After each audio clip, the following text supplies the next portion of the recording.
Chapter 363, The Mysterious Man, 2. Len Ruoshua looked at the powerful formation in front of her and sneered in her heart.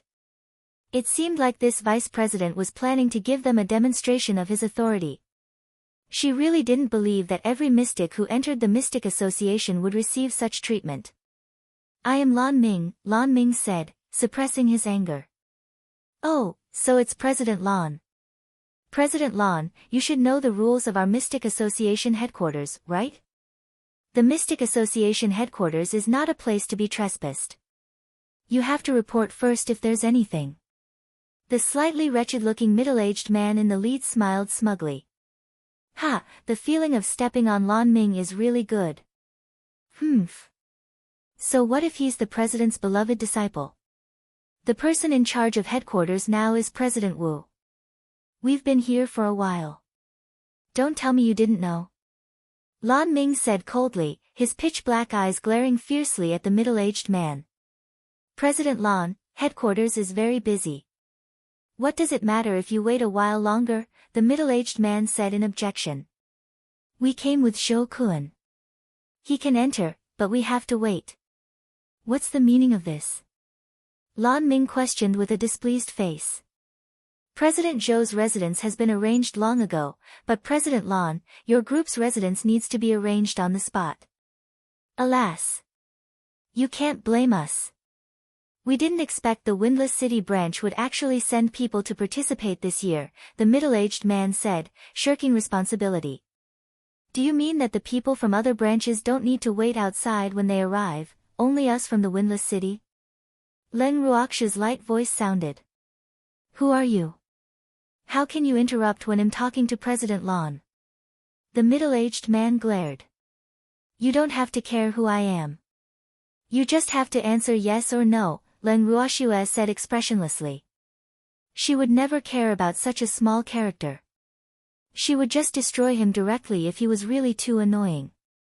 It wasn't worth wasting her breath on him at all. Yes, the middle-aged man answered honestly, stunned by Len Ruoxua's imposing manner. President Lan, did you hear that? Len Ruoxua asked. Yes. Lan Ming nodded to show that he understood. Bring us to our residence. Otherwise, don't blame me for being impolite. Even though Lan Ming could bear with it, his anger was currently rising. He even released all the pressure of a mystic monarch. Has my temper been so good that these people have completely forgotten that I'm a mystic monarch? Ah. President Lan, don't be angry. I'll bring you there now, the middle-aged man said fearfully as cold sweat rolled down his forehead. Boo-hoo, didn't the vice president say that Lan Ming wouldn't do anything to them? He was only a great mystic. The pressure of a mystic monarch wasn't something he could withstand at all. Moreover, almost all the mystics present, except for Len Ruoxua's group, felt incomparably immense pressure. President Lan, can you withdraw your pressure? I'll take you to your residence, the middle-aged man pleaded with some pain. Boo-hoo, he was just an errand boy. Why did he do this to him? Hurry up then. Lan Ming kicked the middle-aged man's butt fiercely and ordered. But he had no intention of withdrawing his pressure. Yes. Please follow me, the middle-aged man said carefully. Then he walked very obediently at the front and led the way, not daring to have any bad thoughts at all. After walking for a long time, the middle-aged man brought Len Ruoxua and the others to a separate courtyard and said to Lan Ming, President Lan, this is your residence. Ah. It's very quiet here. No one will disturb you. Len Ruoxua looked at the house covered in weeds that didn't look much better than ruins. She looked at the middle-aged man with a spurious smile. We are very satisfied with this place. For some reason, the middle-aged man didn't feel at ease after hearing what Len Ruoxua said. Instead, he was even more afraid. Ah. There's really no other place available. Please make do with it. The middle-aged man wiped the cold sweat off his forehead and braced himself. I told you. We're very satisfied. Don't you understand human language? Len Ruoxua smiled maliciously, her eyes flashing with a terrifying cold light. Ah. I understand. It's good that everyone is satisfied. Then the middle-aged man fled in fright and disappeared without a trace. Ha, little girl, your power is growing. Old man said with a loud laugh. To deal with villains, we have to be even eviler. Giving in will only make them think that we're weak and easy to bully. It will also make them want a yard after taking an inch. Leng Ruoxua looked at old man while speaking, but her words were obviously directed at Lan Ming. Lass, you're right. I consider too many things, Lan Ming said helplessly. Alas. In fact, he was really envious that Leng Ruoxua could live as she pleased and that the people around her doted on her very much. But such days were desired but not sought after for him. That's why I don't like those so-called aristocratic families, Leng Ruoxua said understandingly. Schwer, we have to tidy up this place properly. Otherwise, no one can stay here at all. Leng Qingtian said with a slight headache while looking at the courtyard that seemed to have been abandoned for a long time. At the same time, he couldn't help cursing in his head. The Mystic Association headquarters is really too much of a bully. He had lived for more than 70 years, but he had never received such treatment. Yes, Grandpa. Don't worry. I'll get the beasts to help, Leng Ruoxua comforted. Ruoxua, let's clean up quickly. Otherwise, we won't even be able to have lunch, Lin Liang said gloomily as he looked at the sun hanging high in the sky. Don't worry about that.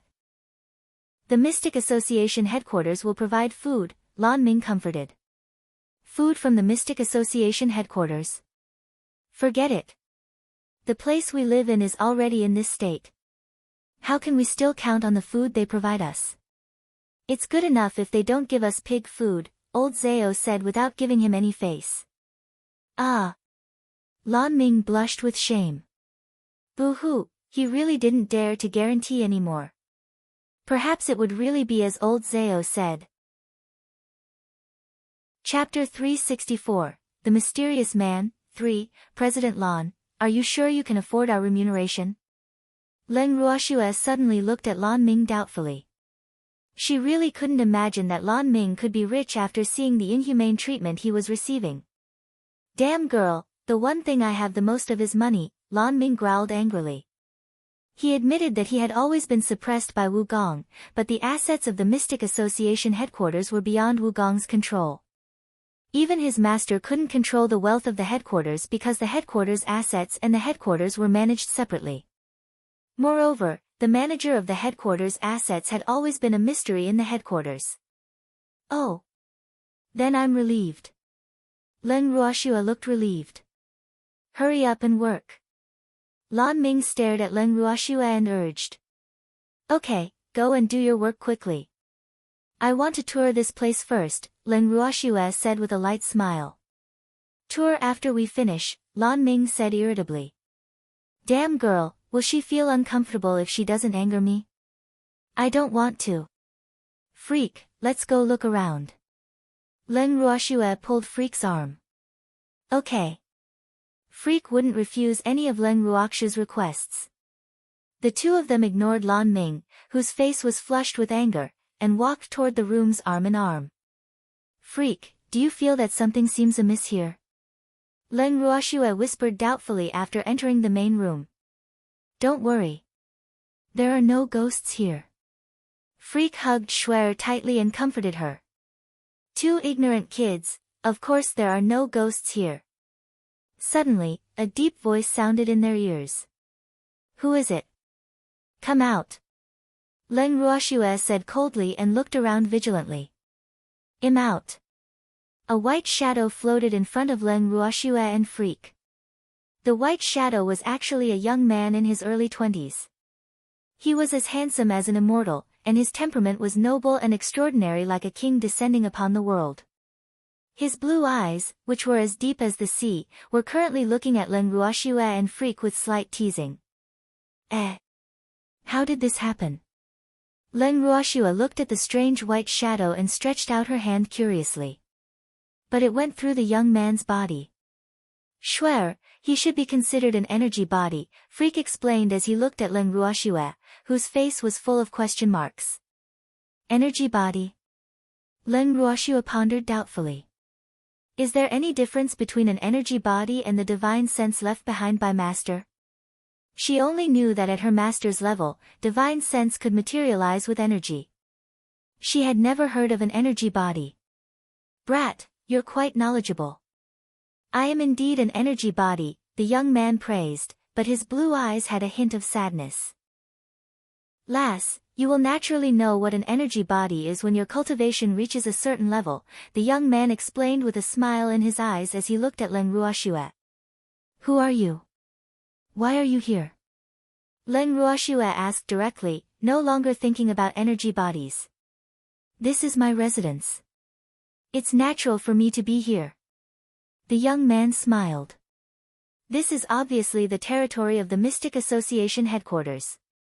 Moreover, this place has been abandoned for a long time, Leng Ruoxue said with a face full of disbelief. Yes, you're right. No one knows that I'm staying here now except for you, the young man said good-naturedly. You still haven't said who you are. Leng Ruoxue said with an expression that said, don't even think about getting away with it. You can call me Empty. You will naturally know my identity in the future, the young man said after some thought. Pretending to be mysterious is a crime. Leng Ruoxue said with displeasure. This man was really too cunning and had no sincerity at all. The young man was speechless. Why is this little girl so unreasonable? Freak, let's ignore him and look elsewhere. Leng Ruoxue pulled Freak away. Don't tell anyone that you've seen me here, the young man quickly said before Leng Ruoxue and Freak stepped out of the room. Don't worry. We won't tell anyone. No one would believe us anyway. They might even treat us as mentally ill, Leng Ruoxue answered coldly without even turning her head. Freak, how do you know about energy bodies? Leng Ruoxue whispered curiously after walking out of the room. I saw it in a book, Freak answered. What book? Let me see it too, Leng Ruoxue asked with her hands stretched out in front of Freak. That book is long gone. Freak sighed helplessly. Freak, will that person hurt us? Leng Ruoxue knew that Freak was hiding a secret from her. But she wouldn't force him to talk, so she changed the topic directly. Probably not, Freak said with certainty. Even though that person. It would still be easy for him to hurt us with his current strength. Oh. That's good. Leng Ruoxue was relieved. In fact, she didn't care who that man was at all. She was mainly afraid that he would have designs on them. After all, the safety of her loved ones was the most important to her. Leng Ruoxue and Freak walked around the rooms and returned to the courtyard. You two lazy fellows, you're back only after we finished. Lan Ming was furious when he saw the two carefree people. Done so quickly. But it seems like there are still a lot of messy rooms. Leng Ruoxue said in surprise. Lan Ming rolled his eyes at Leng Ruoxue and said irritably, we can't stay in so many rooms. Why should we clean them up? Oh. Freak, let's go choose a room since they're done cleaning. Leng Ruoxue smiled lightly and turned to Freak. Damn girl, you didn't do anything and still want to choose your room first? Lan Ming glared and deliberately growled with displeasure. Can't I? Leng Ruoxue looked at everyone aggrievedly. Chapter 365, The Mysterious Man, 4, Yes, lass. You're a girl. Of course you can choose first, old Zhao said cooperatively. Old Lan, you have to learn a little. Look at how gentlemanly old Zhao is, Leng Ruoxue teased with satisfaction. Then she directly dragged Freak to choose a room. That damn girl has been spoiled by you, Lan Ming said slightly depressed while looking at Ling Qingtian and the others with disappointment. Why can't I defeat a little girl? I'm such a failure. Boo-hoo. Shuer is my granddaughter. Who should I spoil if not her? Ling Qingtian asked in puzzlement. But he was laughing in his heart. Hee, how can Lan Ming be Shuer's match? President Lan, calm down. Let's quickly prepare lunch. Lin Liang said very kindly. He was already hungry. Okay. Lan Ming nodded resignedly and began preparing lunch with everyone. An hour later. Freak, wasn't I right?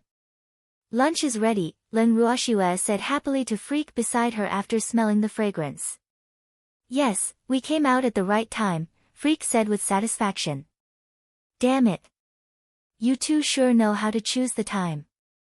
Lan Ming gritted his teeth and glared at the two of them.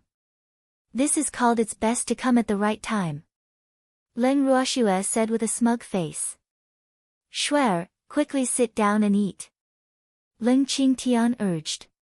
He knew very well why Shuer kept angering Lan Ming. Alas. Shuer had put in so much effort. Hopefully, Lan Ming would be able to understand. Okay. Len Ruoxue pulled Freak over to sit down. She had just picked up a piece of grilled meat and was about to eat when she heard a soft voice in her ear. I want to eat too. Do you want to scare me to death? Len Ruoxue was a little speechless as she looked at the man who suddenly appeared in displeasure. She grumbled in her head, you even told us not to tell others that you're here. Then why are you swaying around like this? They can't see or hear me, Empty said proudly, his deep blue eyes full of teasing. But they can hear me. Len Ruoxue thought. Shuer, who are you talking to?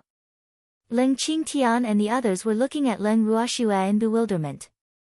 Ah. I'm talking to Freak. Do you want to scare me to death? Len Ruoxue explained somewhat guiltily and kept winking at Freak. Freak understood and hurriedly said, I didn't do it on purpose. He glanced at the white shadow standing beside them like a ghost. What's wrong with you two? Why are you acting weird? Old Zhao felt that something was amiss. He scared me just now. Len Ruoxue pushed the blame to Freak helplessly. Shuer, I didn't do it on purpose. Why do you still remember?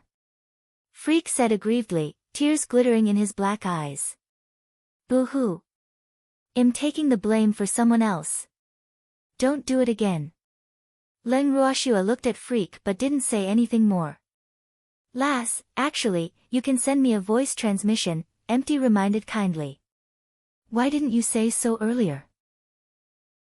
Len Ruoxue sent a voice transmission furiously. In her opinion, this Empty was doing it on purpose. He didn't tell her earlier that she could send a voice transmission before he scared her. Humph. Empty shrugged innocently and said aggrievedly, you didn't ask. Len Ruoxue was really helpless. It even became my fault. Alas. Since he could send voice transmissions, why did he suddenly open his mouth to speak? My response was just a conditioned reflex. I want to eat too. Empty looked at the food and drooled. Boo-hoo. It's been a long time since I've eaten anything. Can you eat? Len Ruoxue looked at Empty with puzzlement. If he ate something, would he leak it out? Of course I can. But I haven't eaten for a long time. The food from the Mystic Association is becoming more and more difficult to swallow, Empty said, seemingly dissatisfied. Then he directly stretched out his hand to get the grilled meat. Len Ruoxue hurriedly stopped Empty and sent a voice transmission. You can't eat now. Wait for us to finish first. Why? Empty asked in puzzlement. Either you show yourself and let everyone see you, or you wait for us to finish eating before eating, Len Ruoxue said via voice transmission, giving this mysterious man two choices. I don't want others to see me now, Empty said awkwardly. Then wait for us to finish eating before you eat.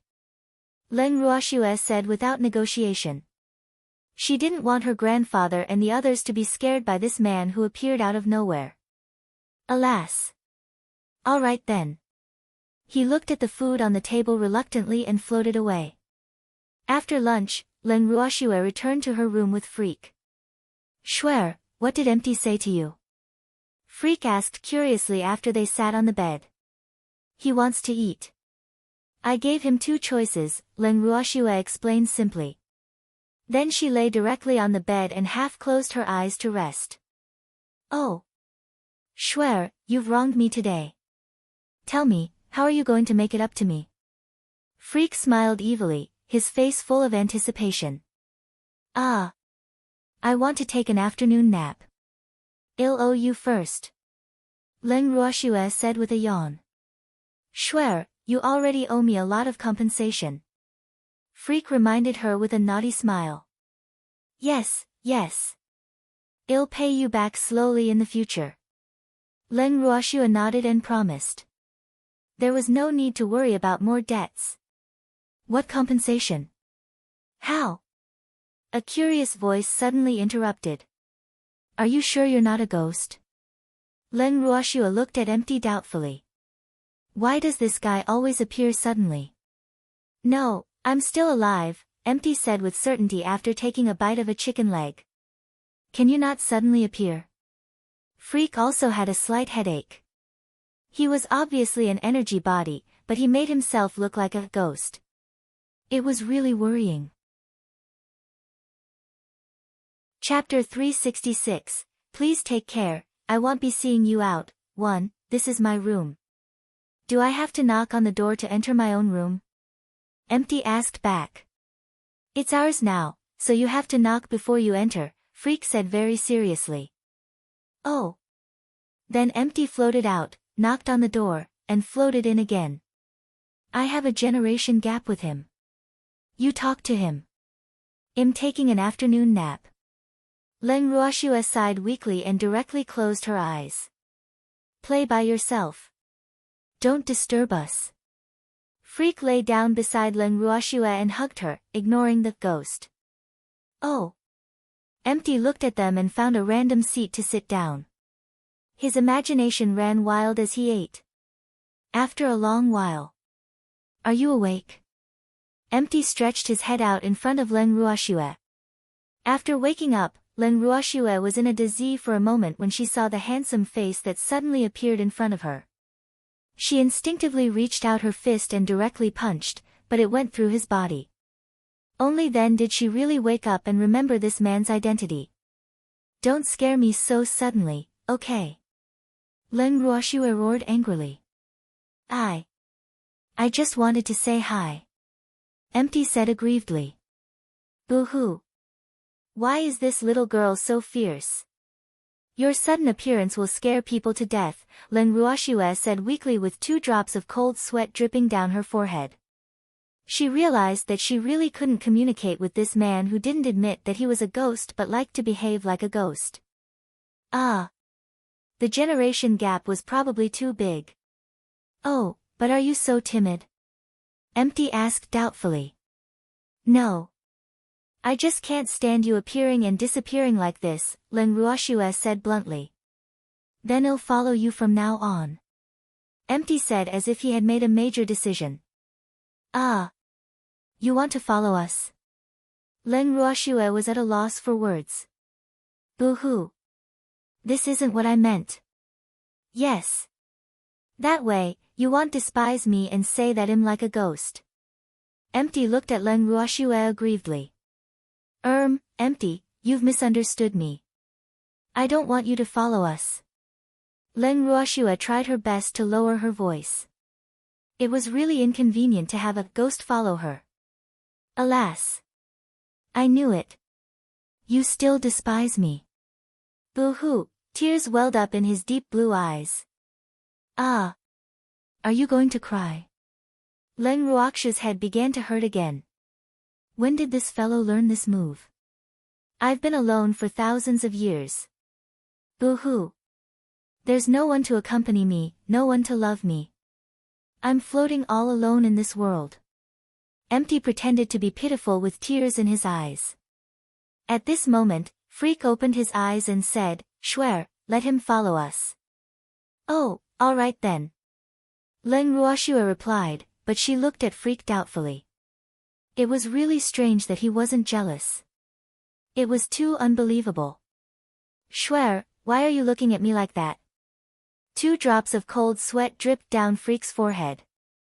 Alas. He knew what she was thinking just by looking at her appearance. But the reason he agreed to let Empty stay was that he felt that this person might be useful to Shuer in the future. Nothing, Leng Ruoxue quickly said awkwardly. Schwer, let's take a walk around Carefree City. Freak chuckled, not planning to expose her. Okay. Leng Ruoxua nodded. I'll accompany you and be your guide, Empty hurriedly said. Leng Ruoxua and Freak sat up from the bed, washed up simply, and greeted Ling Qingtian and the others. Then the two of them and the ghost went to explore Carefree City. Carefree City is really becoming more and more desolate now. Walking on the streets, Empty sent a voice transmission to the two of them with a trace of sadness on his incomparably handsome face. Is that so? Leng Ruoxua replied doubtfully. She had come to the boundless heaven continent for too short a time and hadn't been to many cities, so she wasn't sure what the difference was between this so-called desolate city and the three main cities. But Carefree City should be the busiest city she has been to. The current Carefree City is completely different from the one thousands of years ago, Empty said. Thousands of years ago? Leng Ruoxua looked at Empty strangely. Is this guy actually an old fart? As you've thought, I have indeed lived for thousands of years, Empty explained calmly. Yes, you're indeed an old fart, Leng Ruoxua said in realization. Yes. I'm a half-dead old fart, Empty teased. Empty, where do you want to bring us? Leng Ruoxua asked curiously. Empty had been leading the way since they left the Mystic Association headquarters. I want you to accompany me to meet an old friend, Empty explained lightly. Your old friend? Is he also an old fart? Leng Ruoxua couldn't help asking. Yes. But he's injured and has been sleeping, Empty said sadly. Don't tell me it's your beast. Leng Ruoxua guessed. Typically, only beasts like to heal by sleeping. How smart. You got it right. He's my pet beast and my most important partner, Empty said. Then where is he now? Leng Ruoxua's face was full of curiosity. He's right below. Empty brought Leng Ruoxua and Freak to the mountain behind the Mystic Association headquarters and pointed at a mountain stream. This place seems to be very deep. Leng Ruoxua looked down the mountain stream, but she couldn't see what was happening below at all. Almost the entire mountain stream was shrouded in thick fog. Yes, the fog here is poisonous. Do you dare to go down with me? Empty asked with a faint smile while looking at the two. Freak and Leng Ruoxua looked at each other and said in unison, why wouldn't we? Then let's go. Empty used his mystic power to envelop the two of them and brought them into the mountain stream. Chapter 367, Please take care, I won't be seeing you out, too, it's so cold here. Even with Empty's mystic power protecting her, Leng Ruoxua still felt a bone-piercing chill. Don't be afraid. I'm here. Freak hugged Leng Ruoxua into his arms and comforted her. Lass, your strength is too low. I have to give you special training if there's a chance. Empty's deep blue eyes glanced at the two of them. Special training? Leng Ruoxua was a little speechless.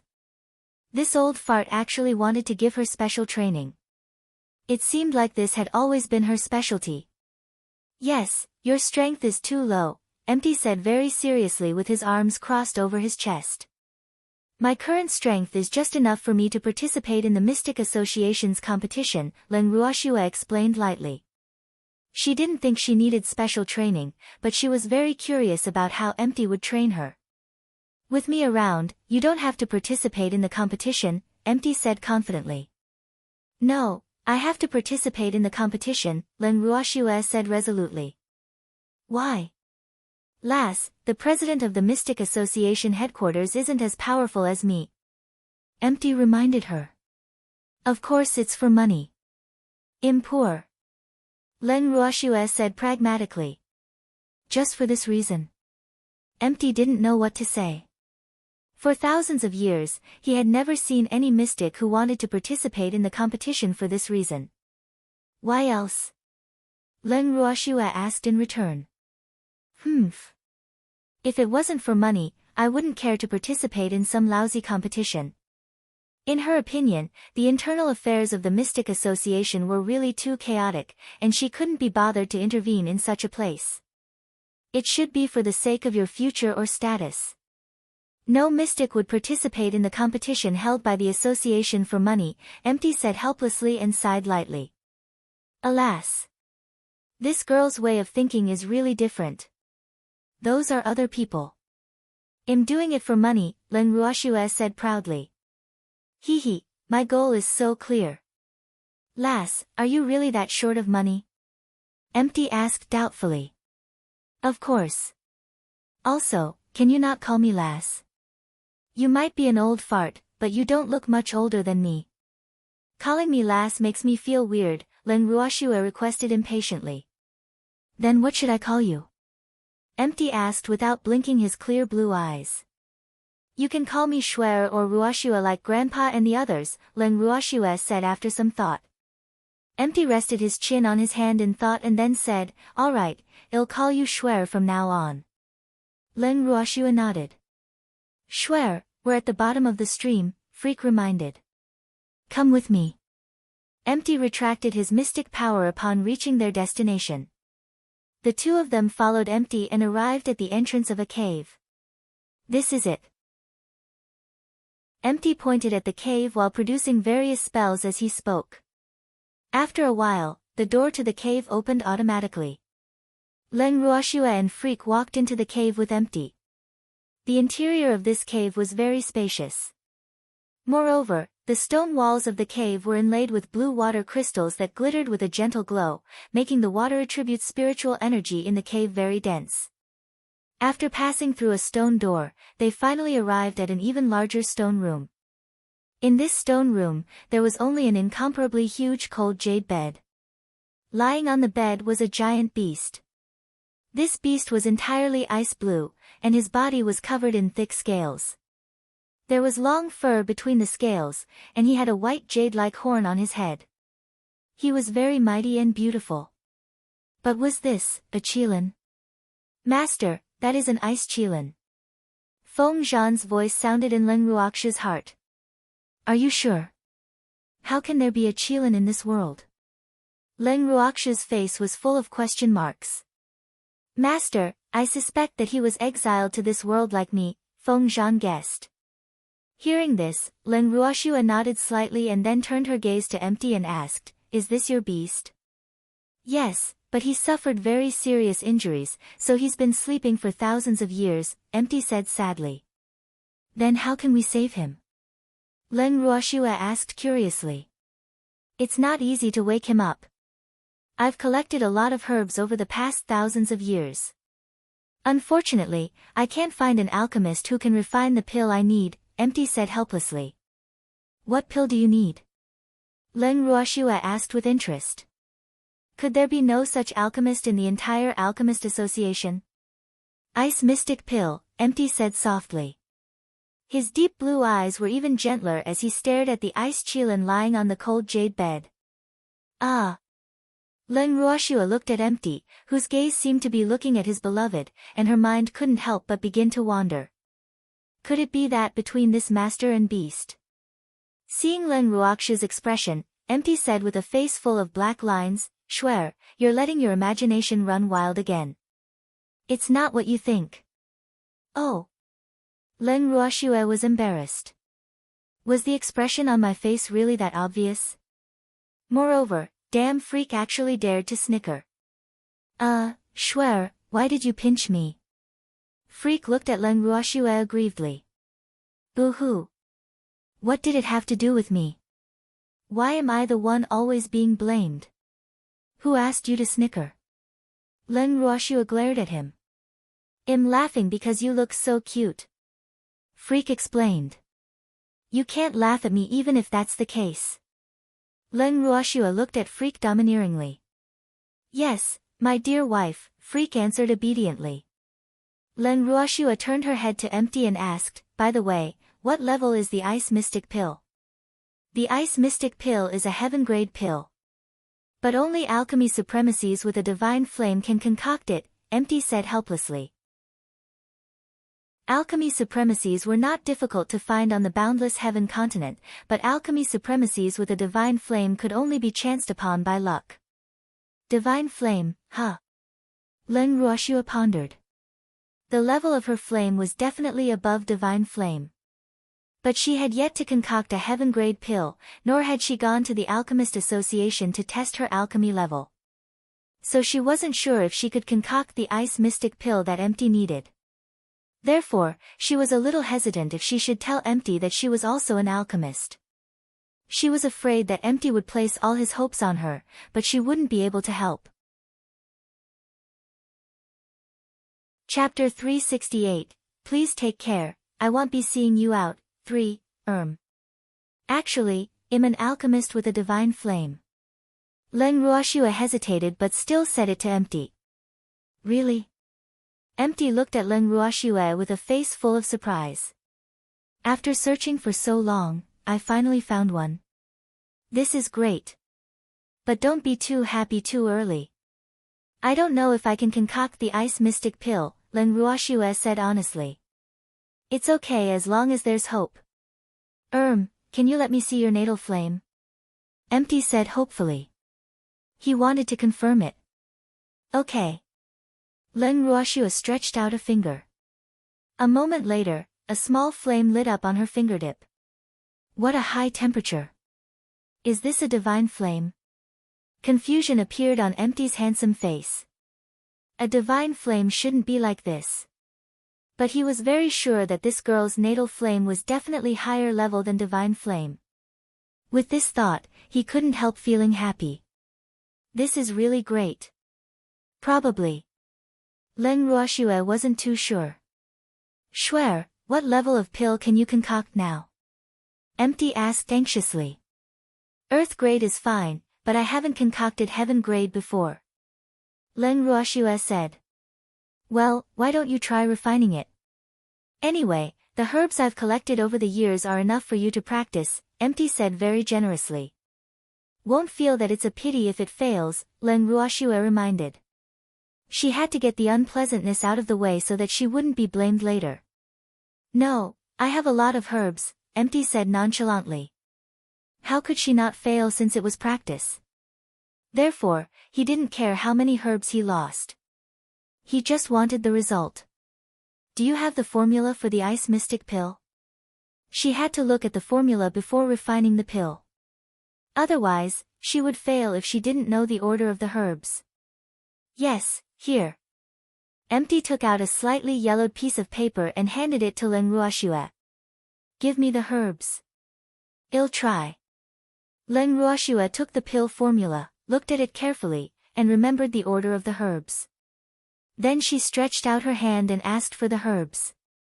Here. Empty took out a storage ring from who knows where and handed it to Leng Ruoxue.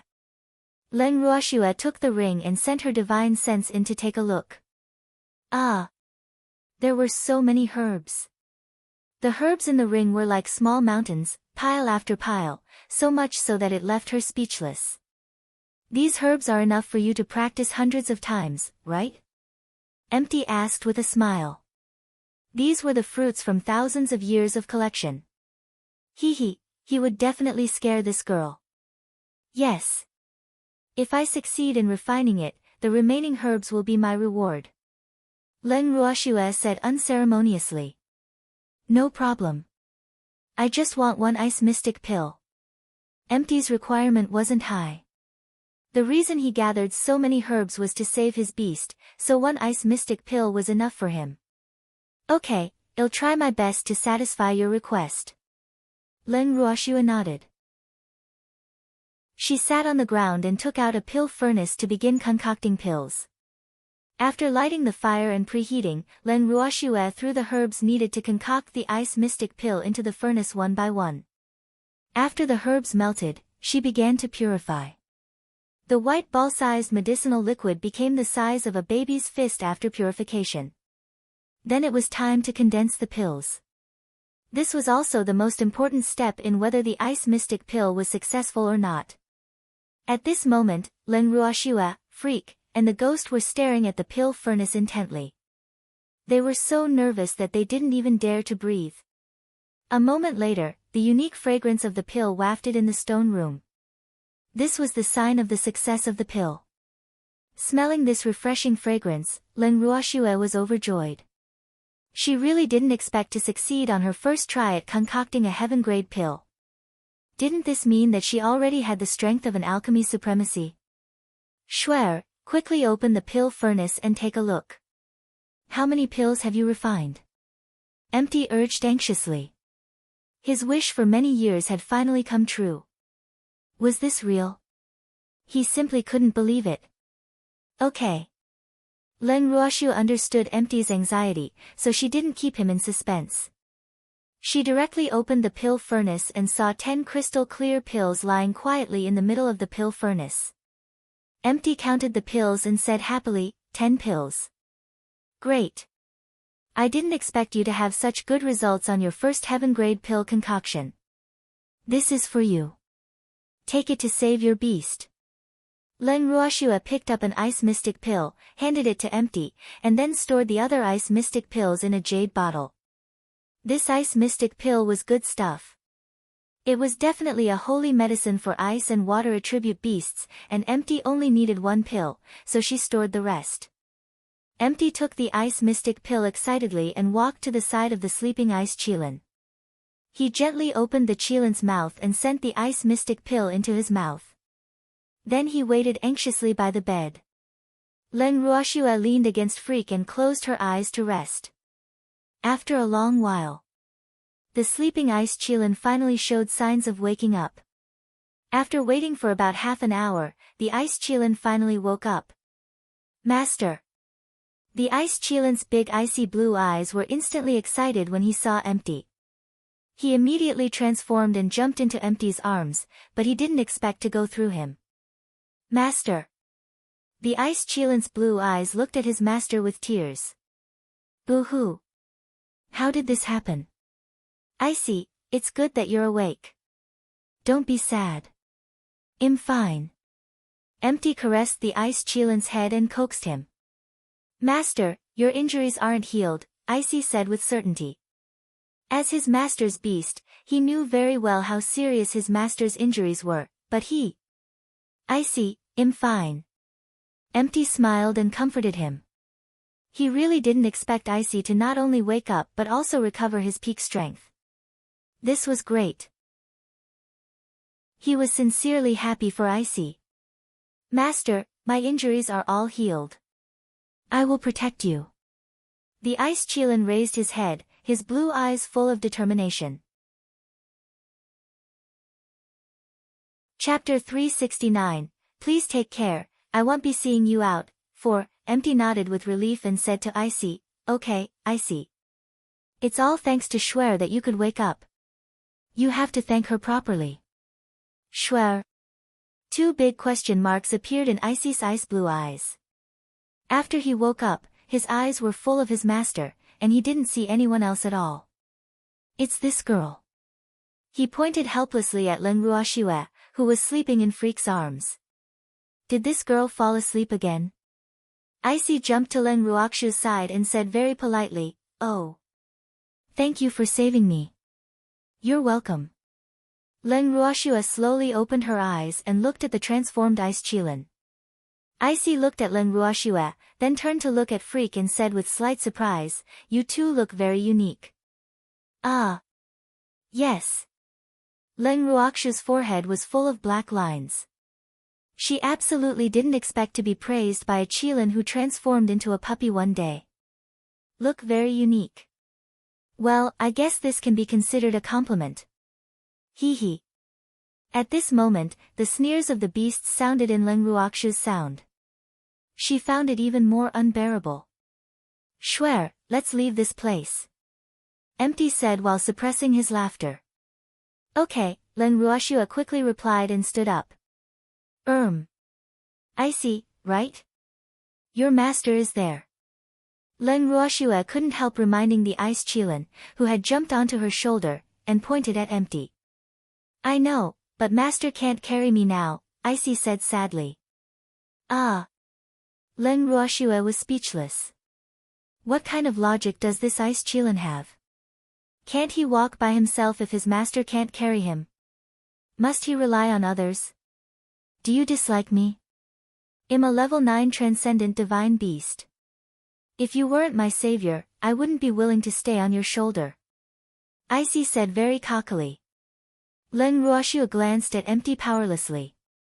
She really didn't know if she had saved a beast or an ancestor. Moreover, from what this ice Qilin implied, she had to thank him for being willing to stay on her shoulder. Shuer, thank you for your hard work. The corners of Empty's mouth twitched slightly. Alas! Even after Icy had slept for so long, his preferences hadn't changed at all. I want compensation. Leng Ruoxue said fiercely.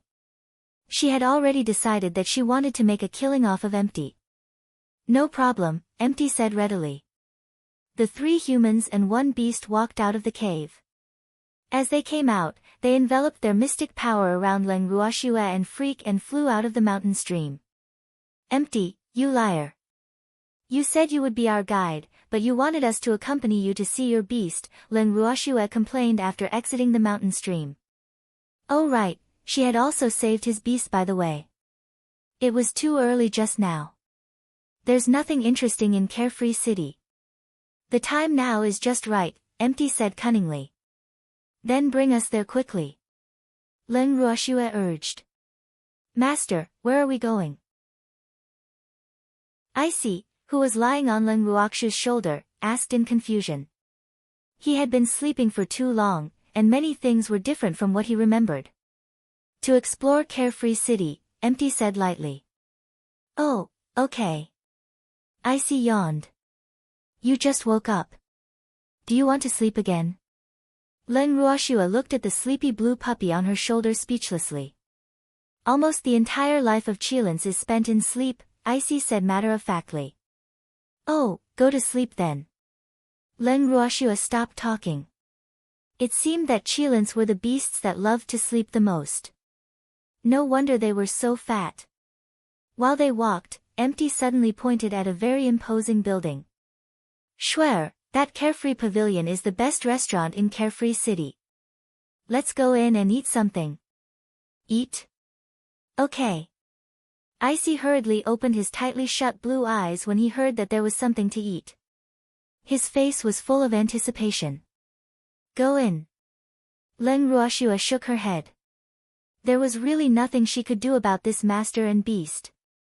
Guests, this must be your first time here. Please come in. The waiter welcomed them warmly as soon as they entered the Carefree Pavilion.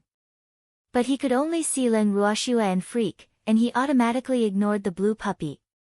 Is there a private room? Leng Ruoxue asked when she saw the waiter leading them to the dining area. There was no way to eat in the dining area. I'm sorry, but it's almost dinner time, so the private rooms are all full. I'm afraid you'll have to make do with this, the waiter said very respectfully while pointing at a table. Anyone who came to the Carefree Pavilion for a meal wouldn't be of low status, so the waiting absolutely didn't dare to slight them. All right then. Serve us more of everything delicious, Leng Ruoxue ordered and sat down directly on a chair. Freak and Empty sat on each side of her, and Icy jumped directly onto the table. Okay. Please wait for a moment. Not long after the waiter left, plates of delicious dishes were served on the table one after another. After the dishes were served, the 3 humans and 1 beast began to feast. The dishes of the Carefree Pavilion are still very delicious, but they have deteriorated, Empty said emotionally and put a piece of meat in his mouth. Then eat more. Leng Ruoxue said. She wasn't very interested in the dishes of the Carefree Pavilion, but she also ate a few mouthfuls after seeing this person and his beast eating so happily. Manager, how can such a high-class restaurant allow pet beasts to eat on the table? A sharp voice entered Leng Ruoxue's and Freak's ears. Icy, who was stuffing himself on the table, didn't even look up when he heard this voice. He continued to eat the food attentively. As for Leng Ruoxue and Freak, they knew who the owner of the voice was without even looking, so they naturally couldn't be bothered. Miss Sun, the private room you booked is upstairs, the manager said with a troubled expression. What he implied was that what somebody didn't see couldn't hurt them. Chapter 370, Please take care, I won't be seeing you out. 5. After all, the people who came here were either mystics or alchemists. Every one of them couldn't be provoked easily. Otherwise, who knew what kind of opportunities the person you offended today would have tomorrow? It wasn't like there were no examples of new leases on life on the boundless heaven continent. Therefore, the manager wasn't stupid. Moreover, he wasn't a servant of the Sun family. No matter how strong the Sun family was, their tentacles wouldn't be able to reach Carefree City. So the little princess of the Sun family was really nothing in his eyes. Manager, I won't eat here anymore if you don't chase these two unruly people out today, Sun Meilin threatened. Then, Miss Sun, please take care. I won't be seeing you out, the manager said without being servile nor overbearing. Humph.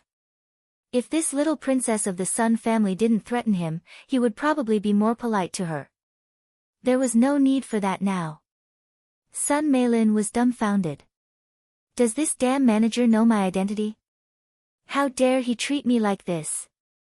How hateful. Ha! Leng Ruoxue couldn't help laughing when she saw this scene. This manager was a little interesting. Ugly monster, how dare you laugh? Sun Meilin roared furiously, and her sharp voice immediately attracted the gazes of the dining guests. Miss Sun, I remember telling you that as the second most beautiful woman on the boundless heaven continent, you have to take note of your image at all times. How sad would those stupid men who don't have eyes and admire you be if they saw you shouting like a shrew? You are the goddess in their hearts. Leng Ruoxue said mockingly with a light smile.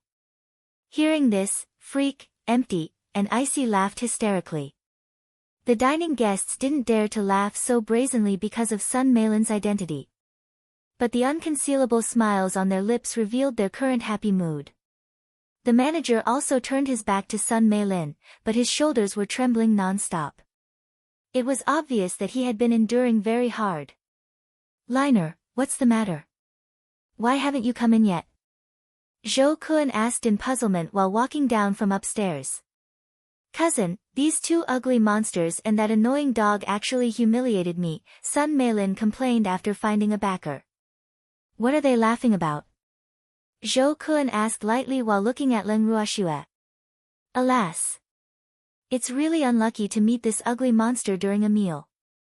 Leng Ruoxue's admiring gaze was still in his heart, lingering for a long time. He felt nauseous just thinking about being looked at by an ugly woman with that disgusting gaze.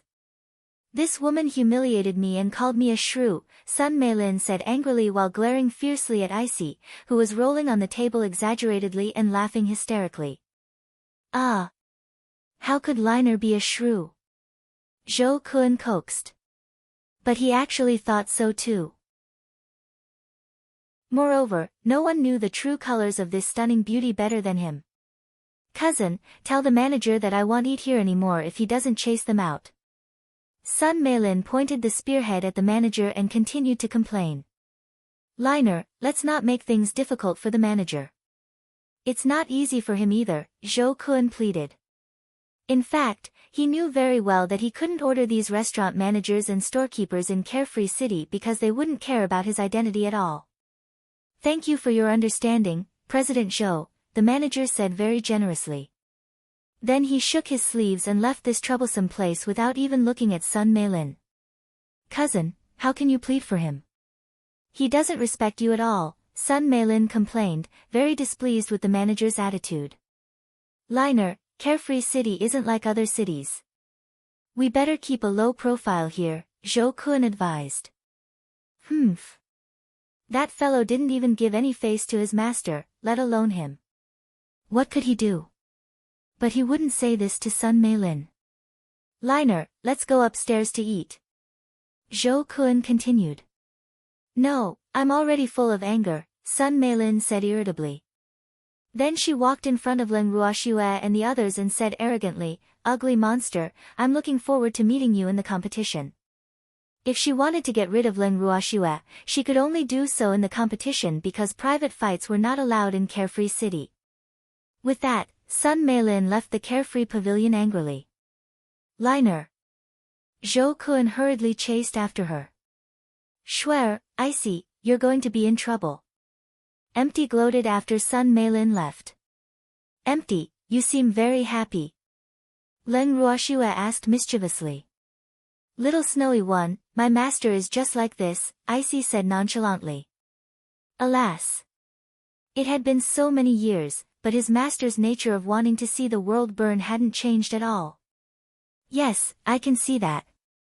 Leng Ruoxue nodded cautiously. The apple didn't fall far from the tree. Both master and beast were not much different. Little Snowy, you have to protect me, Icy said pitifully, his big ice-blue eyes glittering with tears. Do you even need my protection? Leng Ruoxue glanced at Icy speechlessly. A level 9 transcendent divine beast actually sought protection from a mere elementary mystic like her. What was this? Of course. Fighting isn't my specialty, Icy boasted shamelessly without blushing nor skipping a beat. I can tell. You master and beast are best at causing trouble. Leng Ruoxue said bluntly. Little Snowy, you really know us well, Icy said proudly. Yeah. Freak, let's go back. Leng Ruoxue turned to look at Freak helplessly. Okay, let's go back. Grandpa and the others are probably anxious from waiting, Freak said with a light smile. After settling the bill, the three of them and the beast walked out of the carefree pavilion and returned to the Mystic Association headquarters. At the residence of Leng Ruoxue and the others. Why isn't that little girl back yet? Lan Ming paced around like an ant on a hot pan in the living room. Chapter 371, You Are the Dog, The Watchdog, 1, President Lan. Stop spinning around, okay? I'm dizzy. Old Zao said impatiently. That girl has been out for several hours, but she hasn't returned yet. Lan Ming said anxiously. Shuer is already so old and won't get lost, Ling Qingtian said nonchalantly.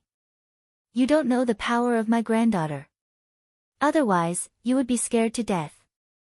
I'm not afraid of her getting lost. Lan Ming said angrily. President Lan, calm down. Shuer will be back soon. Lin Liang persuaded. Alas. Wasn't it just the competition being brought forward? What was the big deal? We're back. Leng Ruoxue's voice sounded in their ears as soon as Lin Liang finished speaking. Lan Ming deliberately put on a stern face and said with some displeasure, Lass, you're finally willing to come back. What? Did something happen? Leng Ruoxue asked doubtfully while looking at Lan Ming's expression.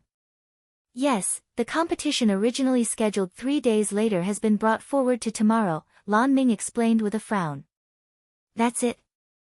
Leng Ruoxue said calmly. Alas. I thought something big happened. Seems like Sun Meilin is quite fast. Why aren't you surprised at all? Lan Ming looked at the calm Leng Ruoxue, very puzzled. What's so surprising about that? Leng Ruoxue asked instead of answering. That's right. You get worked up too easily. The quality of the mystics of the Mystic Association now is really too poor. Uncle Icy said, his fluffy little face full of dissatisfaction. Ah. Where did this puppy come from? 2 drops of cold sweat dripped down Lan Ming's forehead. He was depressed. A puppy actually said that he got worked up too easily. You are the dog. What's with your gaze? Is there a dog as mighty and majestic as me? Icy slightly raised his eyelids in displeasure. Lan Ming was speechless. How dare this palm-sized little beast say that he's mighty and majestic? Then what are other beasts? Little Snowy, the quality of the Mystic Association needs to be improved. Icy said earnestly. The vice president of headquarters wasn't even a mystic supremacy. This was too disappointing. Thousands of years ago, even ordinary elders of the Mystic Association headquarters were at the mystic supremacy level. Yes, that's mainly because the headquarters president is too irresponsible, Leng Ruoxue said coldly. Where is he? I'll bite him. Icy roared furiously. Calm down. How can you bite people as you please? Leng Ruoxue's forehead was full of black lines. This was the first time she heard that a transcendent divine beast used biting in battle. You want to bite my master? With your teeth? Lan Ming looked at Icy with a skeptical expression. What? Do you want to try? Icy said in an unfriendly tone. Humph. He hated it when others questioned his words. Icy, give me some face. Don't bite him yet. Wait until after the competition, Leng Ruoxue pleaded very kindly. Okay, I'll definitely give little snowy face, Icy said understandingly. I say, can you not treat me as if I don't exist? Lan Ming growled. Boo-hoo, first this puppy wanted to bite his master, and then he wanted to bite him. What did this puppy treat them as? No, you better be obedient. Otherwise, don't blame me for being merciless, Icy said very unpleasantly. The current situation of the Mystic Association headquarters greatly displeased him. Humph. Everyone who doesn't manage the headquarters well is damn useless. Boo-hoo. I was actually threatened by a puppy. Lan Ming was really on the brink of tears. And it was the little girl who brought the puppy back. If it was someone else's, he would have dealt with him ruthlessly long ago. Icy, they are my family. Leng Ruoxue held back her smile and introduced Icy to her grandfather and the others. Oh, little Snowy, you have a big family. What are their names? Icy asked curiously with his big ice blue eyes open. According to Icy's request, Leng Ruoxue introduced her grandfather and the others. Little Tian Tian, little Yang Liang, little Old Old, little Zao Zao, little Jean Jean, little N, hello. Don't be afraid of me. You are little Snowy's family. I won't bite you. Icy couldn't help comforting them after calling their names and seeing their slightly surprised expressions. Immediately, the room fell silent. Except for Leng Ruoxue and Freak, everyone was stunned. Ah. Little Snowy, are they scared by me? I really won't bite anyone, Icy said gloomily. Didn't he already explain it to them just now? Icy, right? Can you not call me little Old Old? Old Man was the first to speak after coming back to his senses. Why? Aren't you called Old Man? There were question marks in Icy's blue eyes. I didn't call him wrongly, right? My name isn't Old Man. Old Man couldn't help protesting.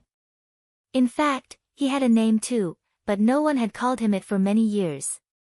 Little Snowy. Icy looked at Leng Ruoxue doubtfully. We all call him Old Man, Leng Ruoxue explained. Oh, then you are little Old Old. Icy would never change his mind once he set his mind on something. Ha! Little Old Old, that's a good name. Old Zao couldn't help laughing hysterically. Yes. Much better than your little Zao Zao. Old Man said coldly without even looking up. Leng Qingtian and the others present suppressed their laughter with their faces flushed red. At the same time, they were secretly glad. Phew. Fortunately, they were usually called by their names. Icy, he is Lan Ming. Leng Ruoxue continued to introduce. At the same time, she was very curious about the sort of name Icy would give to the Feng family's first elder. Ah. Where did the first elder go? Oh, little Lan Lan. Icy said in realization. Little Lan Lan. What a relief. It's better than little Old Old and little Zao Zao. Lan Ming sighed in relief. Grandpa, where's the first elder?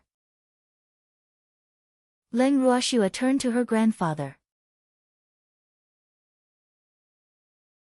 Chapter 372, You Are the Dog, the Watchdog, 2, He's cultivating his mystic skills in his room. Leng Qingtian explained. Oh. Oh right, little Lan Lan, what's the procedure for tomorrow's competition? Leng Ruoxue called out mischievously like Icy. Tomorrow is the preliminary round. The winner will advance, and the loser will have another chance in an additional round, Lan Ming explained. Is there only one round? Leng Ruoxue asked curiously. There are at least 100 branches on the boundless heaven continent, right? How many years would it take to compete if they hold one round a day? Yes, there's only one round tomorrow, Lan Ming said. Mystic competitions were very intense, and there would often be casualties. Therefore, only one round could be arranged a day to give everyone enough time to rest.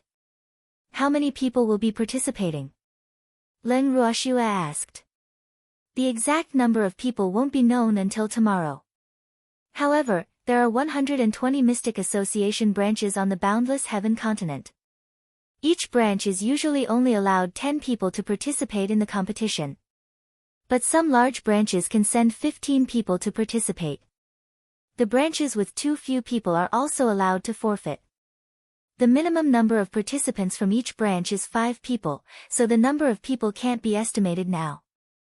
However, it shouldn't exceed 1,500 people, Lan Ming said. How long will this competition take? Leng Ruoxue continued asking. Many people will be eliminated in this week of the competition, so moving forward, the competition will be relatively easier. The competition at the later stage is the true highlight.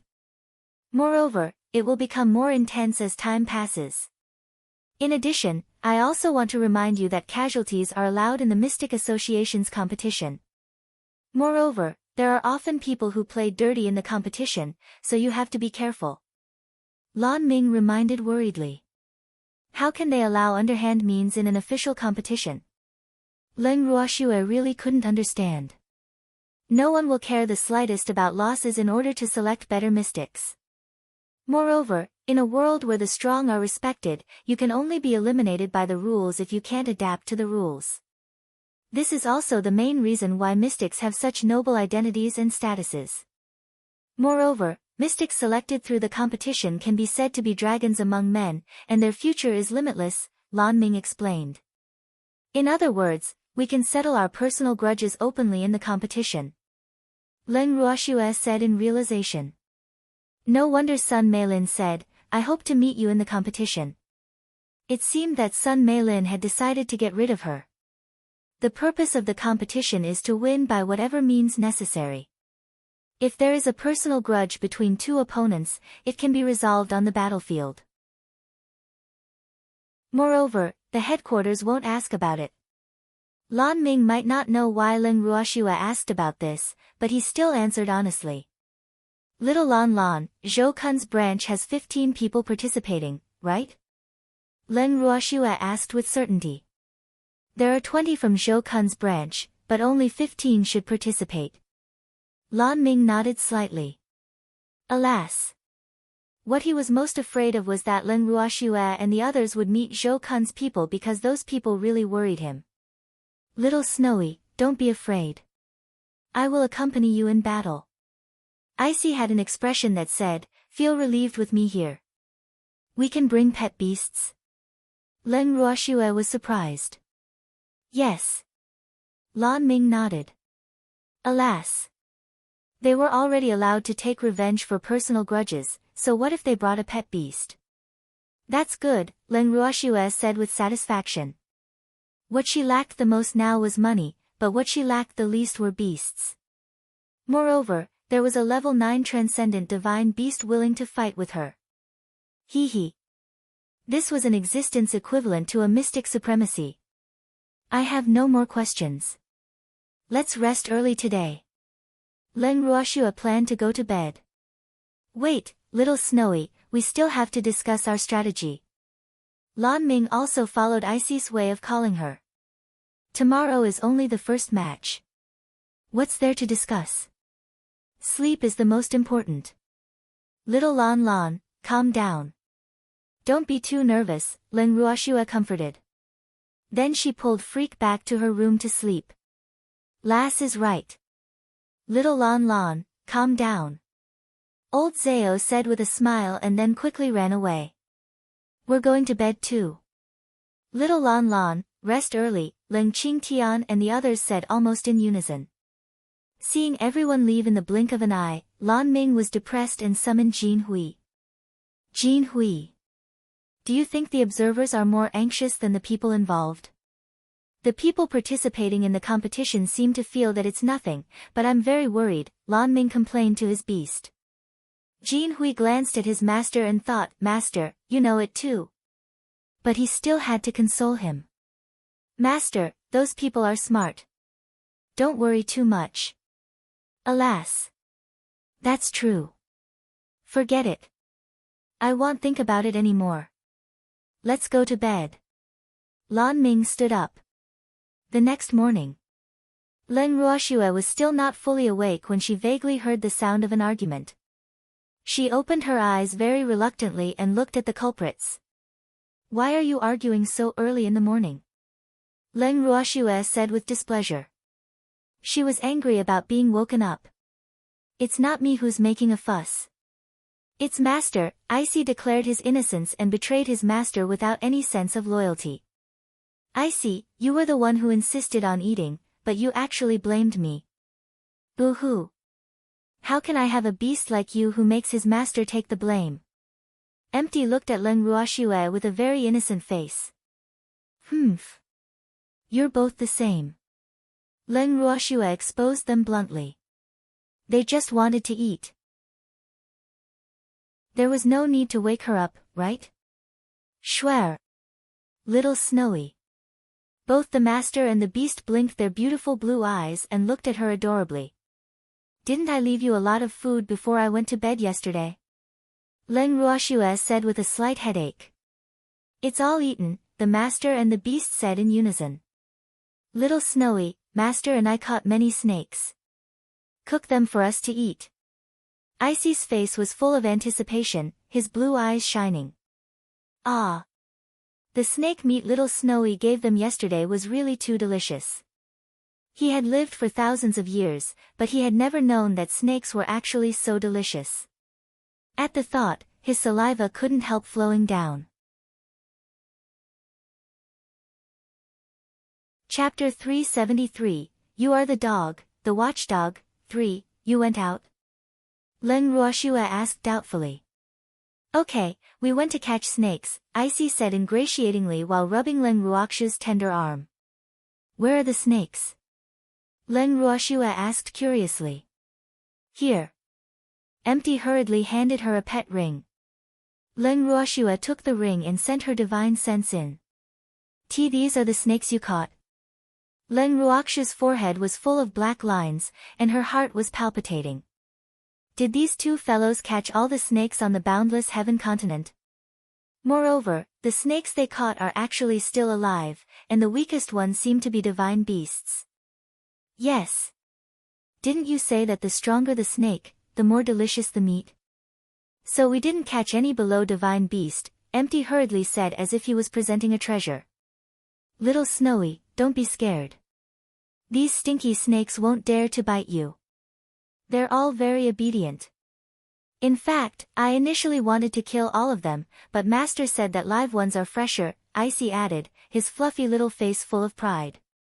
Freak opened his eyes and asked in puzzlement, what's fresher?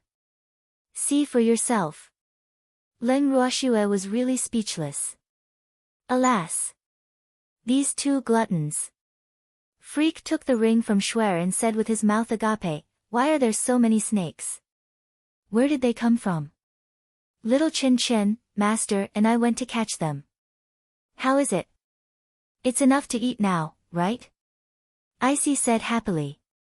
Yes, it's enough. Freak's incomparably handsome face was full of helplessness.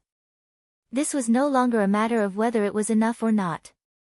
There were so many that eating them would make anyone vomit. Hee hee. Icy smiled proudly. Freak, let's pack up and go out. Leng Ruoxue said to Freak. Her grandfather and the others should be up already. Okay. Freak nodded. The two of them washed up and left the room, and Icy naturally followed closely behind. Empty, I'll find a time to introduce you to my family. Leng Ruoxue said while looking at Empty, who was following them. If Empty really wanted to follow them, he couldn't stay invisible forever, right? Yes, but I don't want the people from the headquarters to know of my existence. Empty nodded. Okay. Leng Ruoxue nodded. Ling Qingtian and the others had already prepared breakfast in the courtyard. Shuer, good timing. Come have breakfast. Ling Qingtian hurriedly greeted his precious granddaughter. Grandpa, where's Lan Ming? Leng Ruoxue and Freak found a seat and sat down. But she couldn't help asking curiously when she didn't see Lan Ming. He went to the competition venue early in the morning to draw lots, Ling Qingtian explained. Oh, Grandpa, I'll introduce you to someone, Leng Ruoxue said. Lan Ming wasn't here, so it was a good opportunity. Alas! Empty didn't want the people of the headquarters to know about him. Who is it? Shuer, why are you so mysterious? Leng Qingshan's curiosity was piqued. Empty. Leng Ruoxue looked at Empty.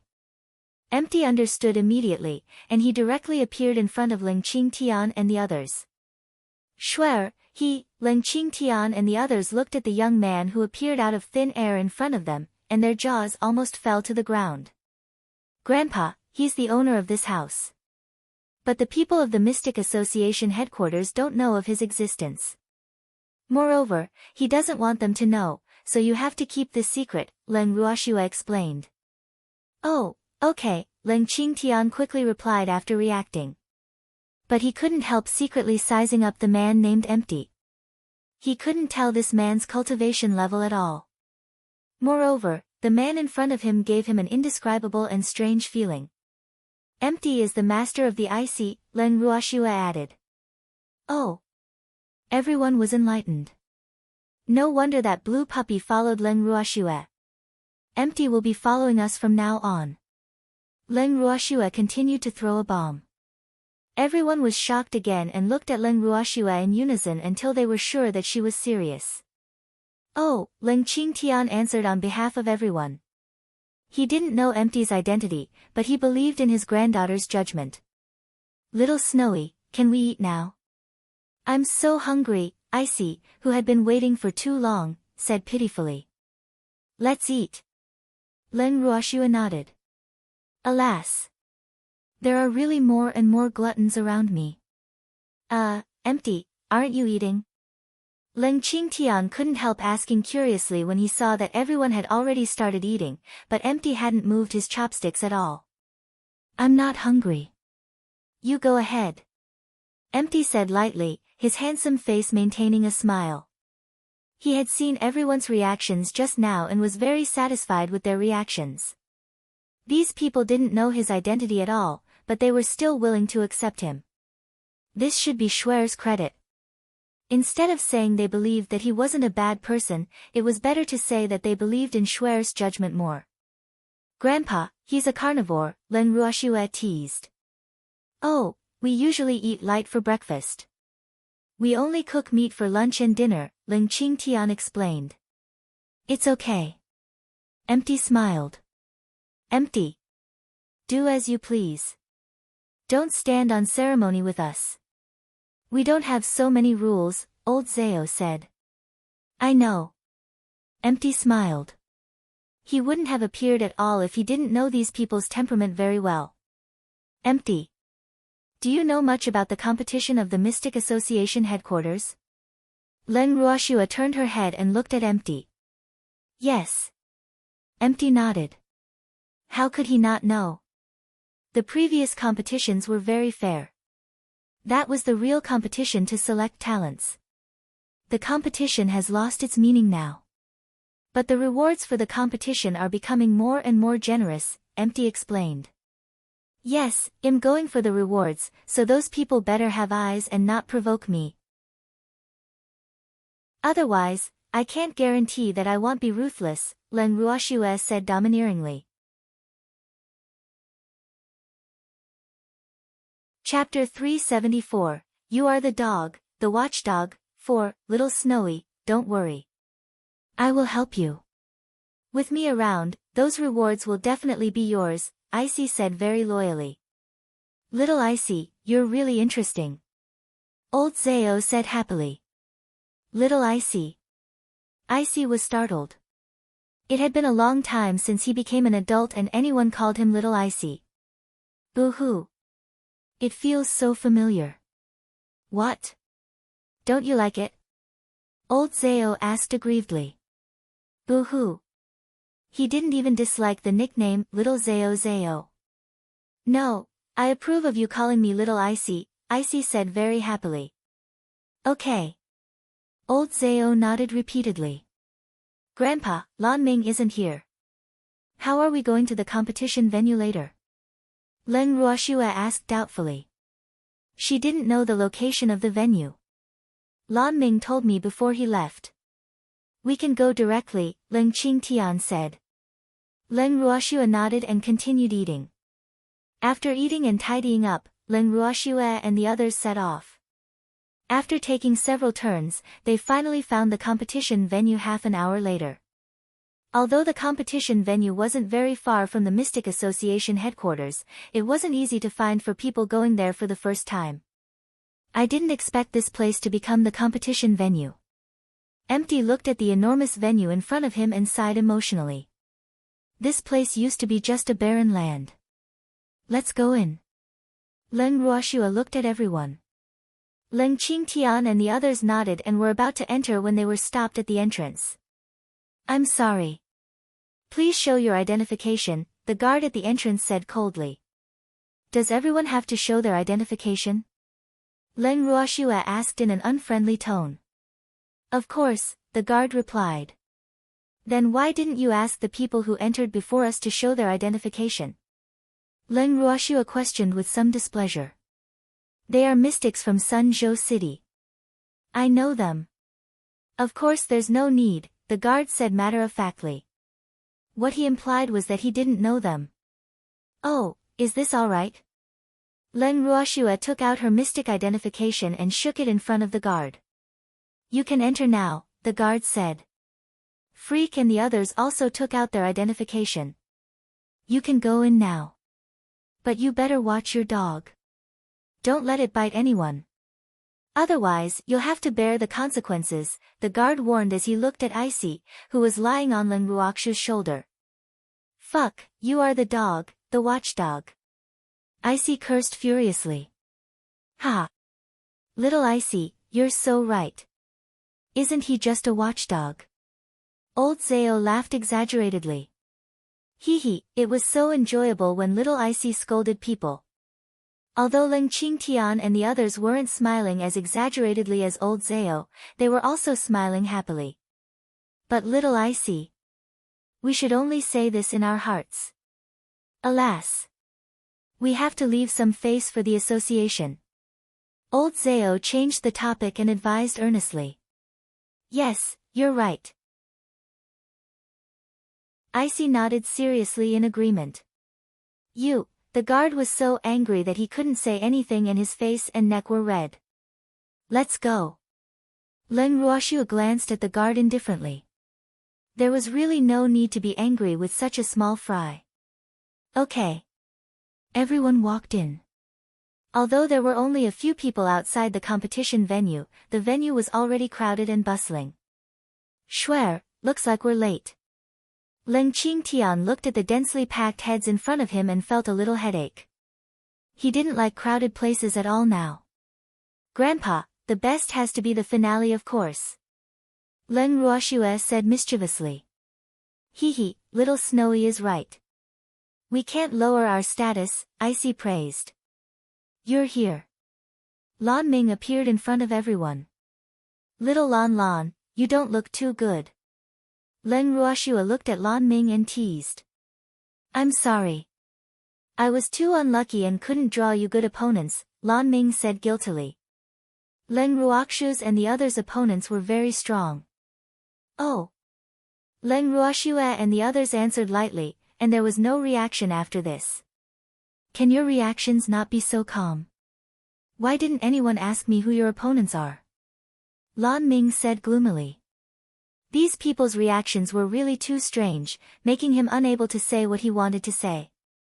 What's there to ask? Well, no later. Leng Ruoxua suppressed her smile. Lass, don't you know what it means to know your enemy? Your opponent is one of the strongest in the group, Lan Ming said worriedly.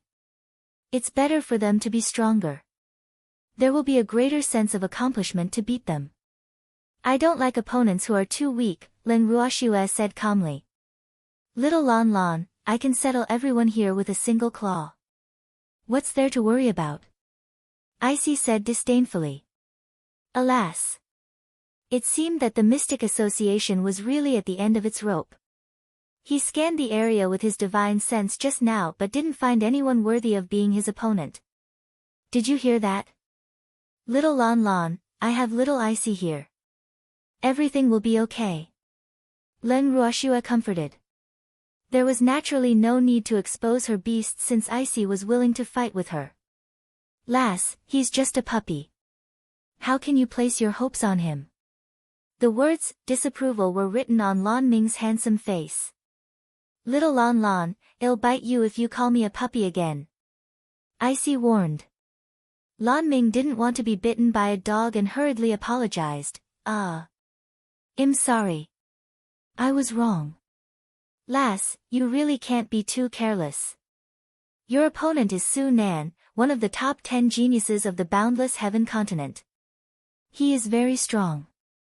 Moreover, he has been an elementary mystic for a longer time than you, and there are even rumors that he will advance to great mystic soon, Lan Ming reminded, his eyes faintly worried. Although Leng Ruoxue's talent was the best he had ever seen, she had been a mystic for too short a time. In this aspect, Su Nan was completely incomparable to her. Chapter 375, You Are the Dog, the Watchdog, 5. Oh, Leng Ruoxue answered lightly. Lass, are you trying to make me die of anxiety? Lan Ming said angrily. Leng Ruoxue's reaction really made him very helpless. Then what do you want me to do? Don't I already know? Leng Ruoxue asked helplessly. Alas. Men tend to become naggy when they grow older. Be careful too. If you really can't win, just admit defeat. No one will dare to play dirty if you admit defeat. Lan Ming didn't want to bother with Leng Ruoxue, who was giving him a headache. He directly turned his gaze to Ling Qingtian and the others and continued to remind them. President Lan, how can you not have confidence in us? Ling Qingtian said with some dissatisfaction. Lan Ming's words were for their own good, but as a former general, he really didn't like to hear demoralizing words. That's right. Although we're weak, the people participating in the competition are only one stage higher than us at best. It's not like we are going to fight against mystic supremacies. What's there to be afraid of? Feng Jin, who rarely spoke, said. Perhaps they weren't strong, but all of them were veterans who had been on the battlefield for a long time. They would definitely not lose to anyone here in terms of combat experience, so he was very confident in winning the first match. I'm sorry. I was too worried. All the best. The reward is already waving at you, Lan Ming said with a guilty expression. Alas. The older, the wiser. It seemed that Jin Hui was right. He didn't have to worry about these smart people at all. Ha, that's more like it. Old Zhao said with a smile. Okay. Come with me. Lan Ming nodded and led everyone to their seats. The seating arrangements were good, and they happened to be in the middle of the competition venue. The field of vision was very wide, and they could see very clearly. This was the only thought in everyone's minds at this moment. Leng Ruoxue and the others sat down and waited patiently for the competition to begin officially. What a coincidence. Our seats are actually next to each other. Sun Meilin's voice entered Leng Ruoxue's and the others' ears. Unfortunately, her words didn't receive any response. Icy, who was lying on Leng Ruoxue's shoulder, raised his eyelids slightly and asked with some displeasure, Little Snowy, what's this smell? It stinks. I don't know. The air here is bad. Bear with it. Leng Ruoxue held in her laughter and comforted him. Alas. Now she knew why their seats were so good. It turned out that someone deliberately did it. I can't take it anymore, Icy said impatiently. While speaking, he actually sneezed, and coincidentally, the sneeze landed on Sun Meilin.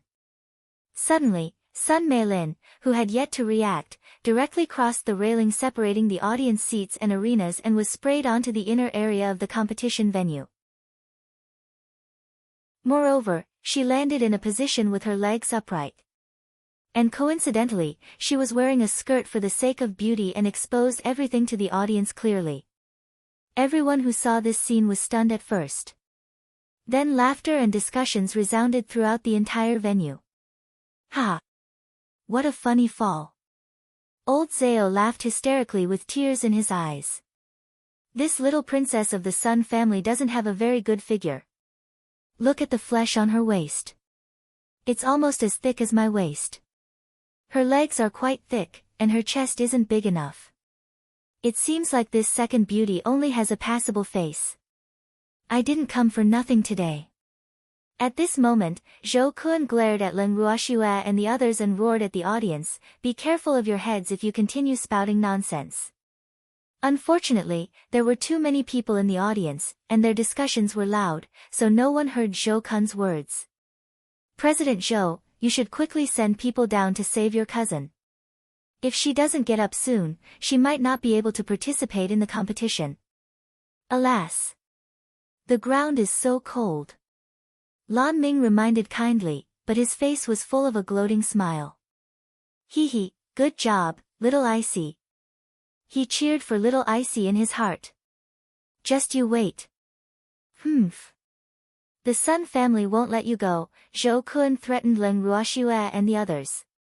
With that, he brought his subordinates into the inner area to save Sun Meilin. Alas! We're being threatened again. Leng Ruoxue sighed softly and helplessly. Alas!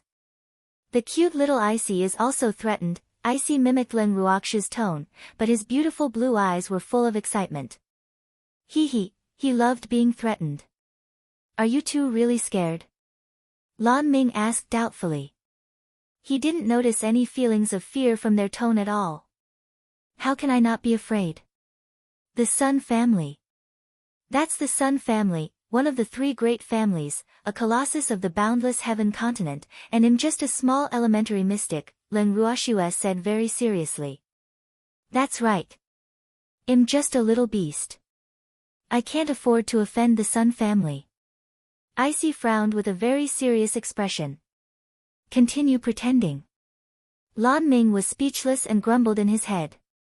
He had never seen a little beast that could send someone flying with a sneeze. Sun Meilin was an elementary mystic. She wasn't made of paper. Boo-hoo. Little Snowy, you have to protect me. Icy's blue eyes welled up with tears as he sobbed. Leng Ruoxue didn't say anything, but she kept shooting glances at Icy, wanting to remind him that his acting was too much. Ah. Just keep it to the point. Little Snowy, what happened to your eyes? Icy asked foolishly with tears in his eyes. Ah. My eyes are blurry. Leng Ruoxue gave a random reason. Alas. I really don't know if Icy is smart or stupid now. Oh, the wind is a little strong. You have to be careful. Icy reminded. Alas. Lan Ming turned his head weakly, no longer looking at Leng Ruoxue and Icy. He was too inexperienced compared to these two cunning foxes, and he admitted defeat. Welcome mystics, the grand competition held by our Mystic Association headquarters every 5 years is about to begin officially today. This is the largest turnout of mystics participating in the competition throughout history. I hereby represent the Mystic Association headquarters to congratulate every mystic in advance on achieving good results. Chapter 376, You Are the Dog, the Watchdog, 6. In addition, I have another piece of good news to tell everyone in advance. First place in this year's competition will be accepted as President was personal disciple, so everyone, please work hard. At this moment, the host's voice sounded from the inner area of the competition venue, and this also indicated that the competition was about to begin. The moment the host finished speaking, the audience immediately erupted in applause. The representatives of the various branches participating in the competition were even more excited. Little Lon Lon, why didn't you tell me that first place will be accepted as a personal disciple by that fellow surnamed Wu? Leng Ruoxue said with some dissatisfaction. Humph. She wanted to win first place, but she didn't want to become someone's disciple. That fellow wasn't qualified to be her master. I just found out too. But usually, first place in the competition will basically be accepted as a disciple by the president of headquarters, Lan Ming explained. Oh, looks like this person surnamed Wu intends to replace him. Little Lon Lon, if your master doesn't come out, this Wu guy will control the headquarters in the future. No, it will be controlled by the Sun guy, Leng Ruoxue said understandingly. This Wu guy's ambition was obvious, and he was closely related to the Sun family. Alas! My master, Lan Ming frowned helplessly. Of course, he also hoped that his master could leave seclusion early. But he couldn't go to the secret room to drag his master out if his master didn't come out himself. Moreover, he couldn't enter either. Humph. Your master better not come out of seclusion now, or I will definitely bite him, Icy said impatiently. Icy wouldn't let Lan Ming's master go after he managed the Mystic Association headquarters to this extent. Lan Ming didn't know what to say. Why does this puppy always want to bite master? How did master offend this puppy? Master! Take care. There's a puppy waiting to bite you outside. While Lan Ming was letting his imagination run wild, the competition officially began. For today's matches, there were a total of 10 arenas, and matches would take place at the same time. The participating representatives would go on stage in accordance with the prearranged order. The winner would advance directly, and the loser would have to compete in another round. Old Zao, you're the first to go on stage among us. All the best. Lan Ming reminded old Zao as he looked at him. Yes, don't worry. It'll definitely start with a bang for everyone, old Zao promised with a smile. Hee hee. He might be the weakest among them, but he was an artificer. He had long prepared a secret weapon. Moreover, he had several dragons, so he wasn't afraid of any opponents at all. Leng Ruoxue's gaze had been watching every move on the field. The 10 groups currently fighting on the field were not very strong. But the one who made her take a second look was the man in his early 30s on Arena 9. The man was tall, had an ordinary appearance, and wore ordinary clothes. Although his strength was only at Mystic, the aura on his body was not at all inferior to the elementary Mystic he was fighting. So Leng Ruoxue believed that this man would definitely be able to amaze the world and become a powerhouse above everyone with time. As for his opponent, even though he was an elementary mystic, he likely ranked at the bottom among elementary mystics. So Leng Ruoxue was more optimistic about the ordinary-looking man in their group. Little Lon Lon, who are those people on Arena 9? Leng Ruoxue asked curiously. Let me take a look. That man is from Thousand Willow City, and the other person is from Sun Zhou City and Zhou Kun's group, Lan Ming said as he looked at the name list in his hands. Oh, Leng Ruoxue answered lightly and stopped talking. Little Snowy, which one do you think is better? Lan Ming asked curiously. He didn't believe that this girl was just asking casually. That linen-clothed man, Leng Ruoxue said calmly, ignoring the unfriendly gazes of Zhou Kun and the others not far away. Humph. Your vision is really not good. That man from Thousand Willow City is only a mystic. How can he beat an elementary mystic? This is too funny, someone from the Sun Zhou City's Mystic Association said with a displeased face. Little Snowy, do you really think that man from Thousand Willow City will win? Lan Ming also said in disbelief. On the boundless heaven continent, wanting to defeat the strong as the weak was very difficult. Therefore, Leng Ruoxue ignored the Sun Zhou City's mystic and said to Lan Ming with a chuckle, Little Lon Lon, want to bet? Okay. What do you want to bet on? Lan Ming said with interest. 10 million purple gold coins. Give me 10 million if I win. If I lose, you can pay me 10 million less. How about it? Leng Ruoxue said with the expression of the big bad wolf tempting Little Red Riding Hood. Lan Ming was a little speechless when he heard this bet. Why is this girl thinking of amassing wealth all the time? He had really never seen such a materialistic person in his 30-odd years of life. I'll bet with you. But if you want to bet, bet big. How about 100 million purple gold coins? The mystic from Sun Zhou City just now jumped out impatiently with a provocative face before Lan Ming could answer. Okay. I have no objections. But are you sure you can take out 100 million? Leng Ruoxue asked with a light smile. How could she not want someone rushing to give her money? Of course I do. Do you know who I am? Why wouldn't I be able to fork out 100 million purple gold coins? The mystic roared furiously. Damn ugly monster. How dare she suspect that he couldn't produce the money? This was simply the greatest humiliation to him. His family was one of the wealthiest families apart from the three great families. He would definitely crush this ugly monster with money later. To be honest, I really don't know who you are.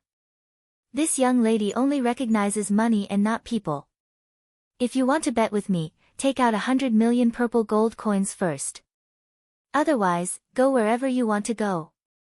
Leng Ruoxue said without negotiation. Okay, isn't it just 100 million? Here. It's simply a drop in the bucket for this young master and not worth mentioning. The mystic took out a silver card that was usable across the entire continent and handed it to Leng Ruoxue for her to check.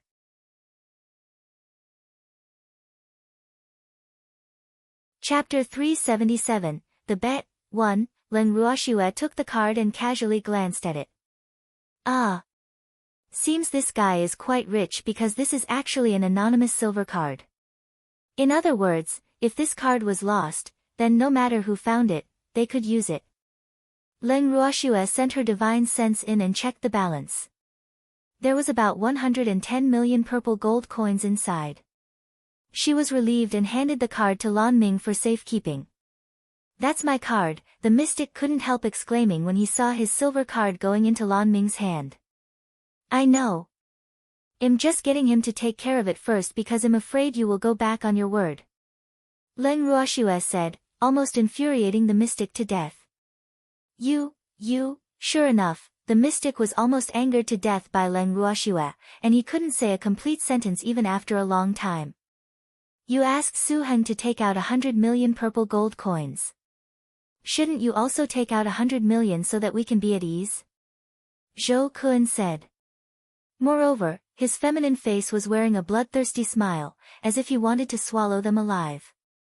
Probably. But my guarantor is Lan Ming. If I can't pay, you can ask him for it. Leng Ruoxue dragged Lan Ming into the water unceremoniously. Moreover, what she implied was that they could not trust her, but couldn't they trust Lan Ming? Alas! Lan Ming, beside her, sighed. He really wanted to cry in his heart. What did this have to do with him? Why did she drag him into it? He was very innocent, okay? Do you need Lan Ming to take out 100 million purple gold coins to reassure you? Leng Ruoxue asked very innocently while blinking. No. There's no need. I believe President Lan won't renege on the debt, the mystic, Su Heng, hurriedly said. He knew that his president didn't get along with Lan Ming. However, the president could go against Lan Ming and look for trouble with him everywhere, but he didn't have the guts. President Zhou, as the actual parties involved, we have no objections. Do you have any objections? Leng Ruoxue said with a spurious smile as she looked at the gloomy Zhou Kun. Moreover, her meaning was obvious. She was telling Zhou Kun not to be a busybody. I have no objections. Zhou Kun looked at Su Heng resentfully. Your president doesn't seem to have a good temper. Do you want to consider changing your branch? Leng Ruoxue asked understandingly. But she was thinking, Su Heng. What's his relationship with the Su family? No. There's no need. Our president is a good person, Su Heng quickly said with a pale face. Alas. Look at how scared you are. It's most likely because you've suffered under President Zhou's abuse for a long time. You don't even dare to resist anymore, Leng Ruoxue said in realization, her face full of pity for him. No, it's really not, Su Heng wanted to explain, but Leng Ruoxue didn't give him a chance. There's no need to explain. I understand everything. Alas. What a pity. Leng Ruoxue sighed heavily and stopped talking. Then she turned her gaze to the arena.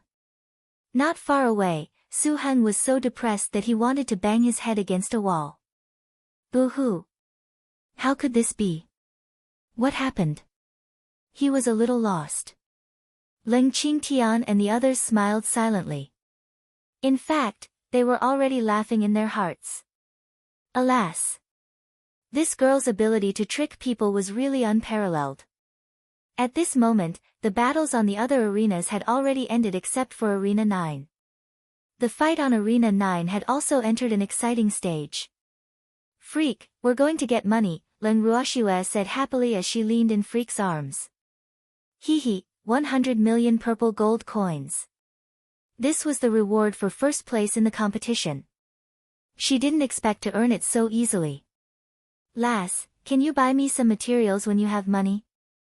Old Zao's eyes glittered as he looked at Leng Ruoxue expectantly. What materials? Leng Ruoxue looked at old Zao doubtfully. They already had enough materials, so why did he still want to buy more? I need some flowing golden sand. We don't have much left, old Zao explained. Ah. This thing is very expensive. 2 drops of cold sweat dripped down Leng Ruoxue's forehead. Why does old Zao always want good things? 100 million purple gold coins probably can't buy much flowing golden sand. Old thing, you want to spend all the money that little girl worked so hard for? Old man roared with displeasure while glaring at old Zao. Although he wasn't an artificer, he knew the value of the flowing golden sand very well. This thing was basically sand, but it was golden and produced in the deep sea. It was very difficult to mine, so it was very expensive. It is useful. Lass, you have to believe me. Old Zao said aggrievedly. Don't we still have more? Isn't there enough? Leng Ruoxue asked in puzzlement. Not enough. I need a lot of it to refine the equipment I want, old Zao explained. Oh, then let's ask Blackie later to see if he has any. If not, well buy more, Leng Ruoxue said after some thought. Yes. Hee, lass, you definitely won't regret it, old Zao said mysteriously. Leng Ruoxue nodded slightly and shifted her gaze back to the stage. The first 10 matches of the competition finally ended with the linen-clothed man's final strike on Arena 9. Although the linen-clothed man won the final victory by defeating the strong as the weak, he also paid a tragic price and was seriously injured. It was still unknown whether he could participate in the competition tomorrow. It's only the first round. Do they have to work so hard? Old Zao was a little speechless. If they lost, there was still a chance. Why did they have to work so hard? He really couldn't understand. This is a good opportunity to soar into the sky. Any normal person will want to grasp it, Lan Ming said. Little Lan, do you mean that we're not normal people? Leng Ruoxue said with a mischievous smile. Ah. That's not what I mean, Lan Ming said fearfully. He really thought so, but he didn't dare to say it out loud. Boo-hoo. He realized that his guts had become smaller and smaller since he met Leng Ruoxue and the others. Why did he suddenly become so useless?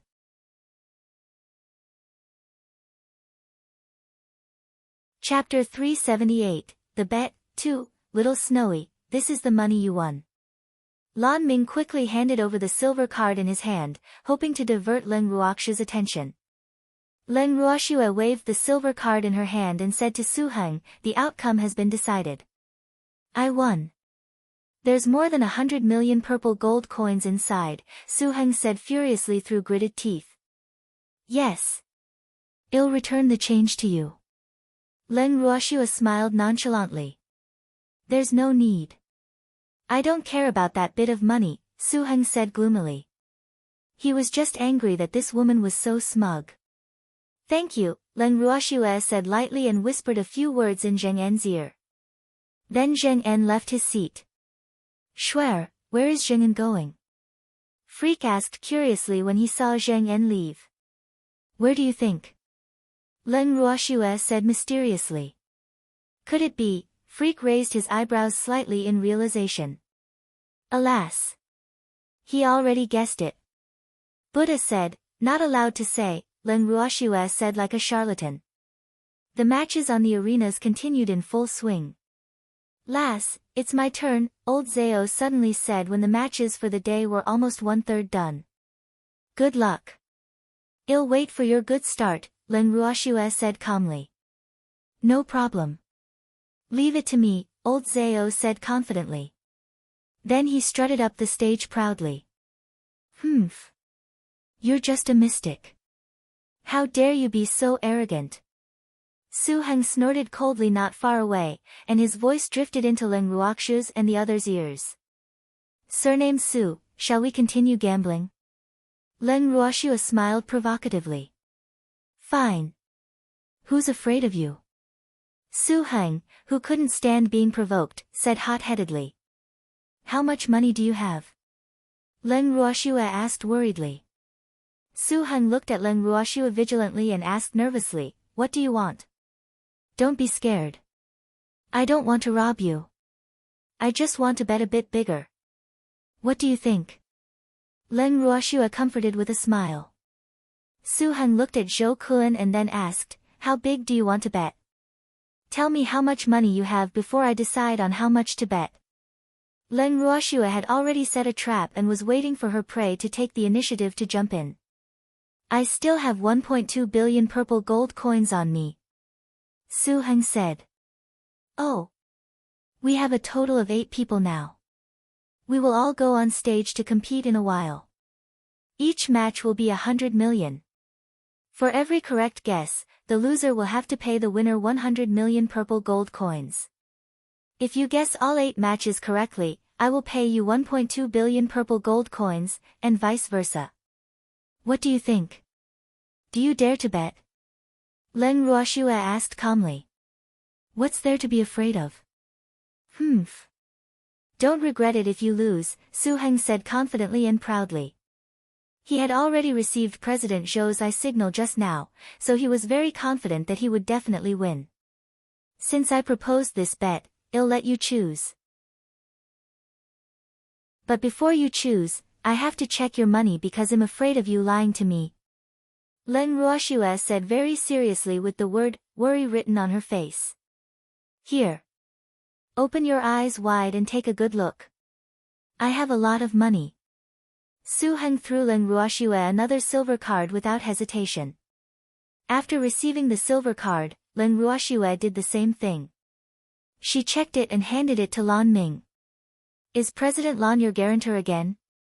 Su Heng asked gloomily. He couldn't understand why he couldn't get his money back after he took it out. He really couldn't accept it. Ha, you've become smarter. Alright, you can choose now. Leng Ruoxue smiled happily. Hee, earning money is really too easy. Lan Ming looked at the silver card in his hand and looked at the foolish Su Heng, whom Leng Ruoxue had schemed against, with some pity. How dare you bet with this little fox? It would be strange if you didn't lose everything. Leng Ruoxue was already listed as an extreme danger in his heart now. Of course, I bet on you losing, Su Heng said loudly without hesitation. Since you're betting that we will lose, then I can only bet that we will win. Grandpa, you heard our bet, right? Leng Ruoxue turned to look at Leng Qingtian and the others. Yes, we will try our best. Leng Qingshan's mouth twitched helplessly. Granddaughter. This move of yours is really too ruthless. However, they were indeed short of money. All right. Leng Ruoxue was very satisfied with the reactions of her grandfather and the others. Wait, Su Heng took out 1.2 billion. What about you? What if you don't have money? Zhou Kun couldn't help interjecting again. President Zhou, the parties involved have no objections. Why are you being nosy? Leng Ruoxue said coldly. Moreover, I have a guarantor. Do you think President Lan can't pay 1.2 billion purple gold coins? Leng Ruoxue continued to ask. You. Damn it. Do you know who you're talking to? Sun Meilin, who forgot how she had suffered earlier, couldn't help saying. Little Snowy, I want to sneeze again, Icy said lightly, scaring Sun Meilin so much that she quickly shrank into her seat, afraid that she would be sneezed on again. Ha, little Icy, bear with it. Leng Ruoxue caressed Icy's head and comforted him with a smile. While they were speaking, the battles on the stage had already begun. Old Zao was on arena too. Although his opponent was an elementary mystic, and old Zao had just advanced to mystic not long ago, the opponent's strength was only slightly higher than his. On arena too. Old Zao's not very big eyes were looking at his opponent with a bright glow. Although his opponent was an elementary mystic, old Zao had many means, so he wasn't afraid of this person. Admit defeat, the elementary mystic said as if he was bestowing a gift.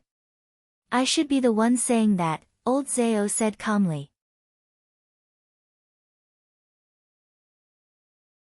Chapter 379, The Bet, 3, Don't you know that there's a difference between us? You are bound to lose, and your life might be in danger, the mystic reminded seemingly kindly. But in his heart, he hoped that the old man in front of him would admit defeat himself so that he wouldn't have to fight. Moreover, he could conserve his energy and focus on the next match. So what? Wasn't there a battle just now where the weak defeated the strong? Old Zao said nonchalantly. But that person can't participate in the later rounds at all. His injuries are so severe. So what if he won? The mystic continued persuading. It's better to win than to lose. Are you going to fight or not? Don't waste my time. Just admit defeat if you don't want to fight, old Zao said impatiently. Damn, some of the fights were already over, but his opponent was still beating around the bush. Humph. Since you want to die so badly, I'll fulfill your wish. The mystic was angry. He even felt that his good intentions were treated as ill intent. It would have been better if you were this straightforward earlier. Then old Zao immediately launched an attack directly. His fiery red mystic power pounced at his opponent like a fire dragon. The mystic hurriedly used an earth attribute mystic skill to block the fire dragon's attack. At the same time, he summoned his contract beast, planning to fight 2 against 1. His contract beast was a giant black snake of about 100 meters long, with a thick snake body that coiled around the arena.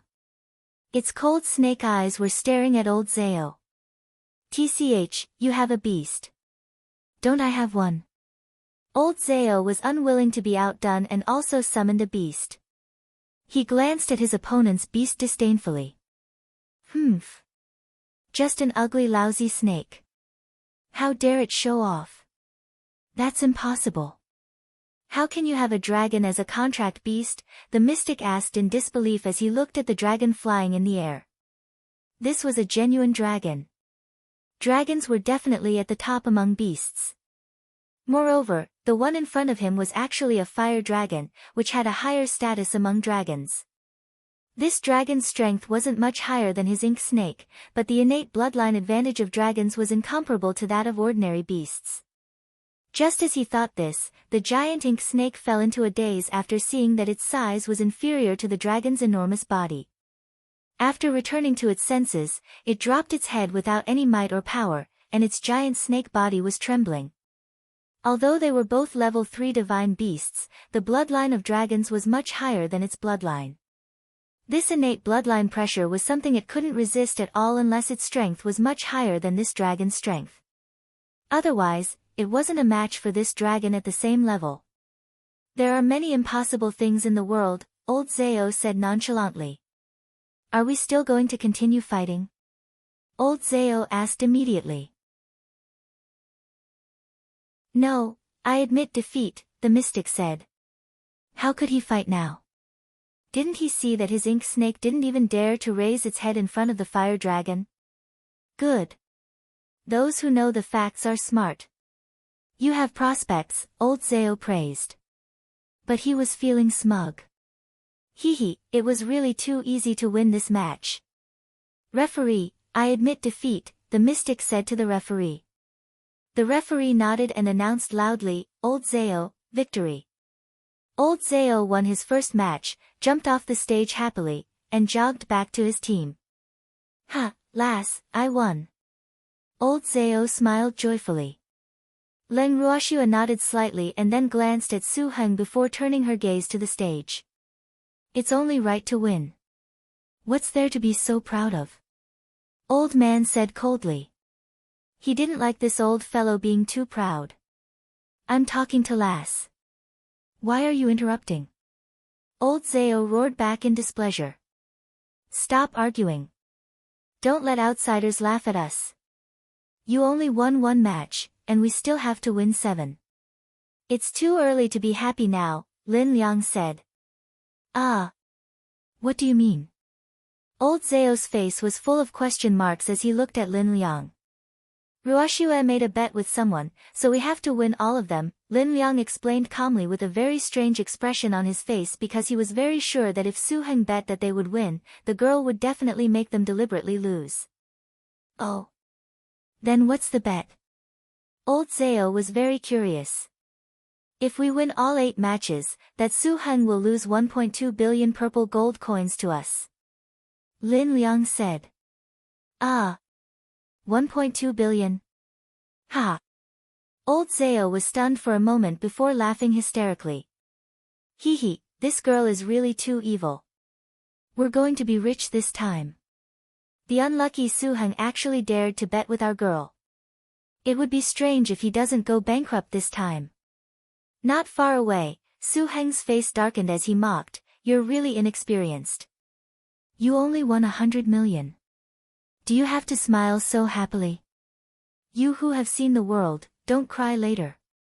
Old Zhao reminded kindly. Humph. This young master can still afford to lose this bit of money, Su Heng said nonchalantly. He was a direct descendant of the Su family after all. Would he be lacking this bit of money? That's good. Old Zhao sat down in his seat and ignored Su Heng. The matches continued.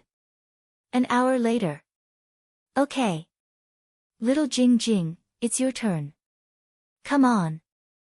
1.2 billion. Old Zhao reminded with a beaming smile as he gestured for victory. Yes, it can't run away from us. Feng Jing's serious face was full of confidence. After nodding at Leng Ruoxua and the others, Feng Jing strode forward calmly onto the arena. Feng Jing's opponent was also an elementary mystic. But this elementary mystic was very underhanded. Because this elementary mystic attacked as soon as Feng Jing walked onto the arena, which was akin to a sneak attack. In fact, for true powerhouses, launching a sneak attack on their opponents was very shameful behavior. But as the saying went, all is fair in war and love. So despite this behavior not being worth advocating, it was allowed in the competition of the Mystic Association headquarters. Moreover, in the opinion of the Mystic Association, the existence of such behavior would also better increase the vigilance of mystics. Therefore, an increasing number of mystics liked to play dirty in order to win the competition.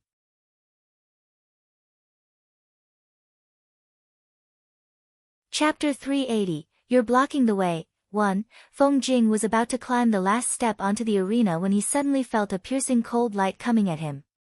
He dodged the attack and jumped onto the arena with a light spin. On the arena, Feng Jing's pitch-black eyes stared coldly at his opponent. The aura on his body was not at all inferior to that of the elementary mystic. Feng Jing originally didn't intend to kill anyone. Although he was addicted to martial arts, he wasn't a bloodthirsty person. Moreover, he had always felt that since it was a competition, he should stop when the outcome was determined. Why take someone's life? But the actions of this person in front of him had completely angered him, so he didn't intend to show mercy. After making his decision, Feng Jing immediately retaliated. In the audience, Leng Ruoxua and the others stared intently at Feng Jing on the arena. This kid is quite smart. Old man nodded with satisfaction. Len Ruoxua looked at Lan Ming and asked lightly, people can die in the competition, right? Lan Ming braced himself and answered, yes. He silently mourned for the mystic for 3 seconds in his heart. Alas! What an unlucky fellow. Of all the people you could provoke, you just had to provoke this extremely protective girl. After receiving an affirmative answer, Len Ruoxua stopped talking and focused on the match. Feng Jing directly summoned his pet beast after a series of crazy explosions on the arena. Wow, another dragon, someone in the audience shouted as they looked at the dragon that appeared on the arena again. Damn, since when did dragons become cabbages? Someone cursed jealously. At this moment, the audience was in a mess, and no one could calm down. Lan Ming was also a little dumbfounded as he looked at the giant beast in the sky above the arena for a long time. After returning to his senses, he couldn't help reaching out to wipe the cold sweat on his forehead. What the heck? Len Ruoxua and the others actually have 2 dragons. Dragons were very proud spirit beasts, and they had never bothered to contract with humans. Moreover, dragons were so powerful that no one dared to compel a contract with them at all. Alas! He really didn't know how they did it. Little Snowy, you didn't tell me that you have 2 dragons as contract beasts. Lan Ming complained while looking at Len Ruoxua resentfully. What's there to show off about? Len Ruoxua asked nonchalantly. I've never heard of any powerhouse who could contract with a dragon on the boundless heaven continent, Lan Ming said very seriously. Alas! Can this girl's reaction be more normal? Why is she so calm? That's because you're too inexperienced. Dragons are nothing special, Icy, who had been sleeping with his eyes closed, suddenly said. Lan Ming was very depressed. This puppy actually said that he was too inexperienced. Boo-hoo. How did I end up being despised by a puppy? Ha! Little Icy said it so well. Len Ruoxua couldn't help laughing when she saw Lan Ming deflated, and she caressed Icy's soft fur. At this moment, Feng Jing had already ended the battle. His opponent had been crushed into a meat patty by his enormous dragons and couldn't be more dead. After the referee announced that Feng Jing had won, he hurriedly jumped off the arena and returned to Len Ruoxua and the others. I've completed the mission. Feng Jing sat down. That's 200 million already, Len Ruoxua reminded Su Heng. Humph. They only won because of the giant dragons. That can't be considered true ability at all, Su Heng said angrily. In fact, he was really jealous of these 2 old men's good luck. How could these 2 people possess dragons? They were only mystics. Aren't pet beasts a part of your strength? If you have the ability, can't you also contract a dragon? Don't say the grapes are sour just because you can't eat them. Len Ruoxua mocked indifferently. You. Don't be too smug too early. There are still 6 matches.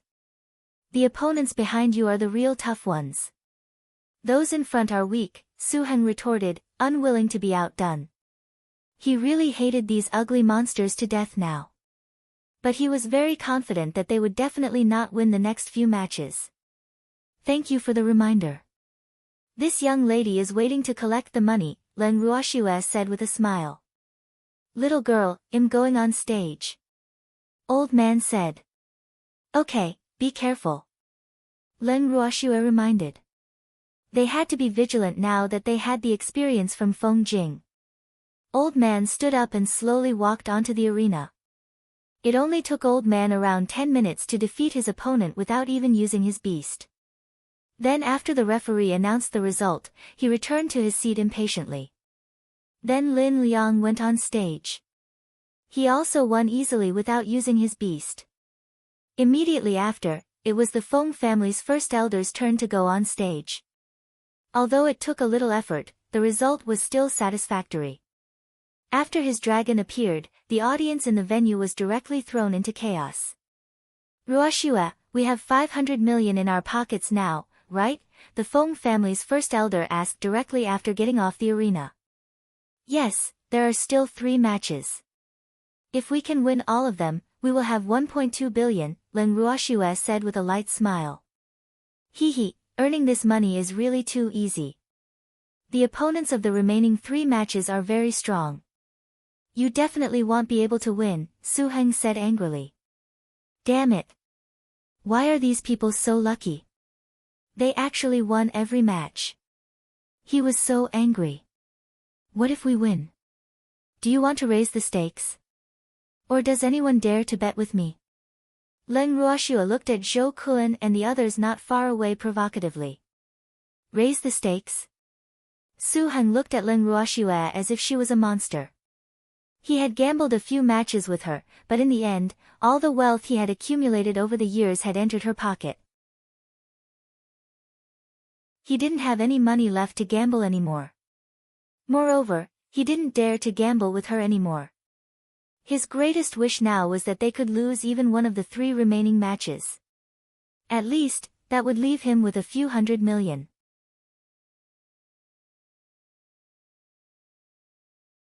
Chapter 381, You're blocking the way, too, what? Does no one dare to bet with me? You lot are really timid.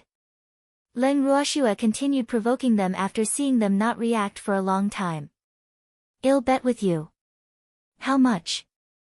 Sun Meilin shouted loudly, unable to take it anymore. She didn't want to be looked down upon by an ugly monster. Moreover, she didn't believe that these ugly monsters would win all of the next 3 matches. Of course it's still 1.2 billion. Do you have it? Leng Ruoxue looked at Sun Meilin doubtfully. I'll bet double that, no, make it 3 billion. Do you dare to bet? Sun Meilin roared furiously. Leng Ruoxue's skeptical gaze really made her uncomfortable all over. Since you're not afraid of losing, why wouldn't I dare to bet? Leng Ruoxue said calmly. She was gaining something without risking anything of her own.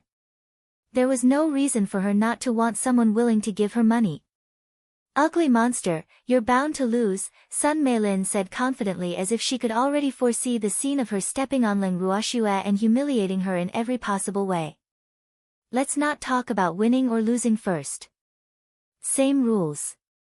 Bring the money here. I want to check it first, Leng Ruoxue said with a smile. You ugly monster. Don't tell me you think I'll renege on paying. Sun Meilin roared in disbelief. Damn it. No one had ever dared to treat her like this on the entire boundless heaven continent except for this ugly monster. She really hated Leng Ruoxue to the core now. 3 billion is not a small sum. I won't bet with you if you can't take it out, Leng Ruoxue said coldly. Lass. Don't make things difficult for her. Although she's the little princess of the Sun family, it seems like she really won't be able to take out 3 billion. Old Zhao said very understandingly, but he was already laughing in his heart. Ha, this money is really too good. The remaining 3 were the strongest among the group, so this money was simply like picking it up from the ground. Yes, Ruoxue, forget it. Let's not make things difficult for Miss Sun, Lin Liang said righteously as if he was really thinking for Sun Meilin. Swear, let's not bet anymore. The last 3 matches will be tough battles. We really don't have much confidence in winning, Ling Qingtian also advised, his resolute and handsome face carrying a hint of worry. After hearing what the 3 of them said, Sun Meilin angrily took out her silver card and handed it to Leng Ruoxue, who said I can't take it out. Here. Leng Ruoxue took the silver card, checked the balance, and handed the card to Lan Ming. She couldn't help sighing in her head. Alas! These aristocratic families are really too rich. Giving billions of pocket money to their descendants casually is really too extravagant. Lan Ming took the silver card again. His heart was already a little numb because of the growing feeling in his heart that Leng Ruoxue and the others were really too abnormal. Boo-hoo. Why do I feel like a failure compared to them? President Zhou, aren't you going to bet? Leng Ruoxue turned her gaze to Zhou Kun, whose face was black, and asked lightly. Moreover, she was a little surprised that Zhou Kun didn't stop Sun Meilin this time. Wasn't she his cousin? I'm not interested. Zhou Kun's face darkened with displeasure. That's too bad. Leng Ruoxu's face was full of regret. Swear, I'm going on stage. Freak suddenly said. Yes, Freak, you have to work hard. 3 billion is waving at us, Leng Ruoxu said with a light smile. Don't worry. I won't disappoint you, Freak promised. He would find a way to pluck the moon for Shuer even if she wanted it, let alone a mere victory. After speaking, Freak strode onto the arena. Do you know who his opponent is? Sun Meilin asked gloatingly. I don't care who he is. Anyway, my man will never lose, Leng Ruoxu said confidently. She knew Freak's strength very well. This guy didn't only know how to wheedle her. Anyone who dared to underestimate him would be in trouble. You're very confident. Unfortunately, his opponent is a lunatic who won't stop until he kills his opponent, Sun Meilin said without even caring if Leng Ruoxu wanted to know. As for your opponent, haha. He's a famous genius on the boundless heaven continent. So you two are in the same boat on this point. The opponents are so strong. I want to see how you two can win. Sun Meilin was so smug in her heart. It was as if she had already seen the dawn of victory. Just as Sun Meilin said, Freak had indeed fallen into a fierce battle. On the arena, Freak looked at his opponent coldly.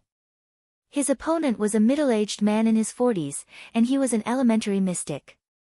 But this person was obviously stronger than Lin Liang's and the others' opponents. He should be the strongest among the opponents they had encountered so far. Moreover, this person's attacks were very ruthless, and many of his attacks were trying to kill Freak. But Freak easily resolved them, and this completely angered this person. Damn it! Why do you keep hiding? The middle-aged man roared furiously. This man in front of him was as slippery as a fish. He had used many methods, but he actually couldn't do anything to this man. This made him a little flustered and exasperated. Why wouldn't I dodge? Do you think I'll let you beat me up? Freak said with a smile that wasn't a smile, and his black eyes emitted a terrifying glow. He acted relatively relaxed compared to his opponent, and he seemed to be playing with his opponent like a monkey. You're not allowed to dodge. Let's have an upright fight, the middle-aged man said, half ordering him. Upright fight?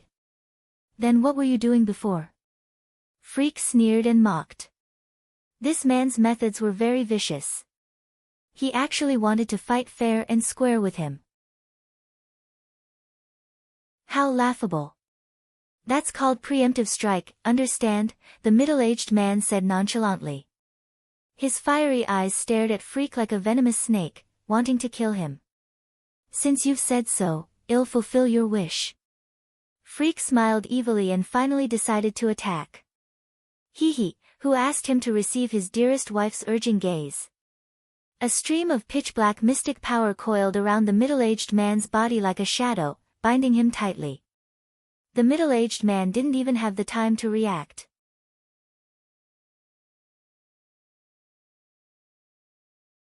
Chapter 382, You're blocking the way. 3, damn it. What move is this? Let go of me quickly, the middle-aged man roared in anger. He tried his best to break free from the black mystic power binding him, but he couldn't break free at all. You've been jumping around for long enough. It's time to calm down, Freak said lightly. Then he used his favorite fist attack again. He clenched his fist tightly and hit the middle-aged man. Soon, the middle-aged man was beaten into a bloody person. Everyone in the audience was dumbfounded when they saw Freak's violent means. They were all mystics, so they knew very well that no mystics would give up on using mystic skills and use physical attacks in melee. This was absolutely not the thinking of a normal mystic. At this moment, Freak had been gloriously included in their abnormal range. Time passed slowly. Freak was also a little tired from fighting, so he sat down on the arena and said, I'm tired. I'll rest before I continue fighting. Not far away, the referee couldn't help rolling his eyes. He had been in the Mystic Association headquarters for many years, but he had never seen anyone resting during a match. Moreover, he had to continue beating his opponent up after resting. Alas! What's going on? Referee, he fainted. What should I do? Freak looked at the referee with an innocent look in his eyes. You won, the referee announced loudly as he looked at the bloodied and defenseless figure lying on the arena. He wiped the cold sweat off his forehead. Damn! This man is really too violent. Freak had already left a deep impression of being a violent man in his heart. There were two ways to determine the winner of a match. One was for the opponent to admit defeat voluntarily, and the other was for the opponent to not have any ability to fight back. Of course, there was a time limit for this, and it had to be more than 10 minutes. Simply put, the opponent had to be down for more than 10 minutes. Otherwise, as long as he could still stand, the end of the match couldn't be determined. The unlucky man was obviously defeated through the second method. Schwer, I won. Freak hugged Leng Ruoxue happily after returning to his seat. Yes, you did well, Leng Ruoxue praised generously. She glanced at Sun Meilin and smiled slightly. What's there to be so smug about? There are still 2 matches. Sun Meilin roared furiously. Leng Ruoxue looked at Leng Qingtian and the others beside her and asked lightly, am I being smug? No, everyone said in unison, infuriating Sun Meilin. You. Humph. I'll let you be smug for a while. The one who laughs last is the winner, Sun Meilin said stubbornly. Then she turned her head to the side and ignored Leng Ruoxue and the others. Leng Ruoxue and the others naturally ignored her. Why didn't you use mystic skills? Lan Ming asked curiously. Yi Chen's method shocked him. Ah. It was really too violent. I used them. Didn't you see? Freak blinked, his expression very innocent. I mean later on. Why did you use your fists? Lan Ming rolled his eyes at Freak. He had a deep understanding of Leng Ruoxue and the others' ability to pretend to be stupid. I want to preserve my strength. Aren't there still many rounds later? I don't want to expose myself too early, Freak said matter-of-factly. Oh. Lan Ming nodded slightly. Freak's words were quite reasonable. The competition continued.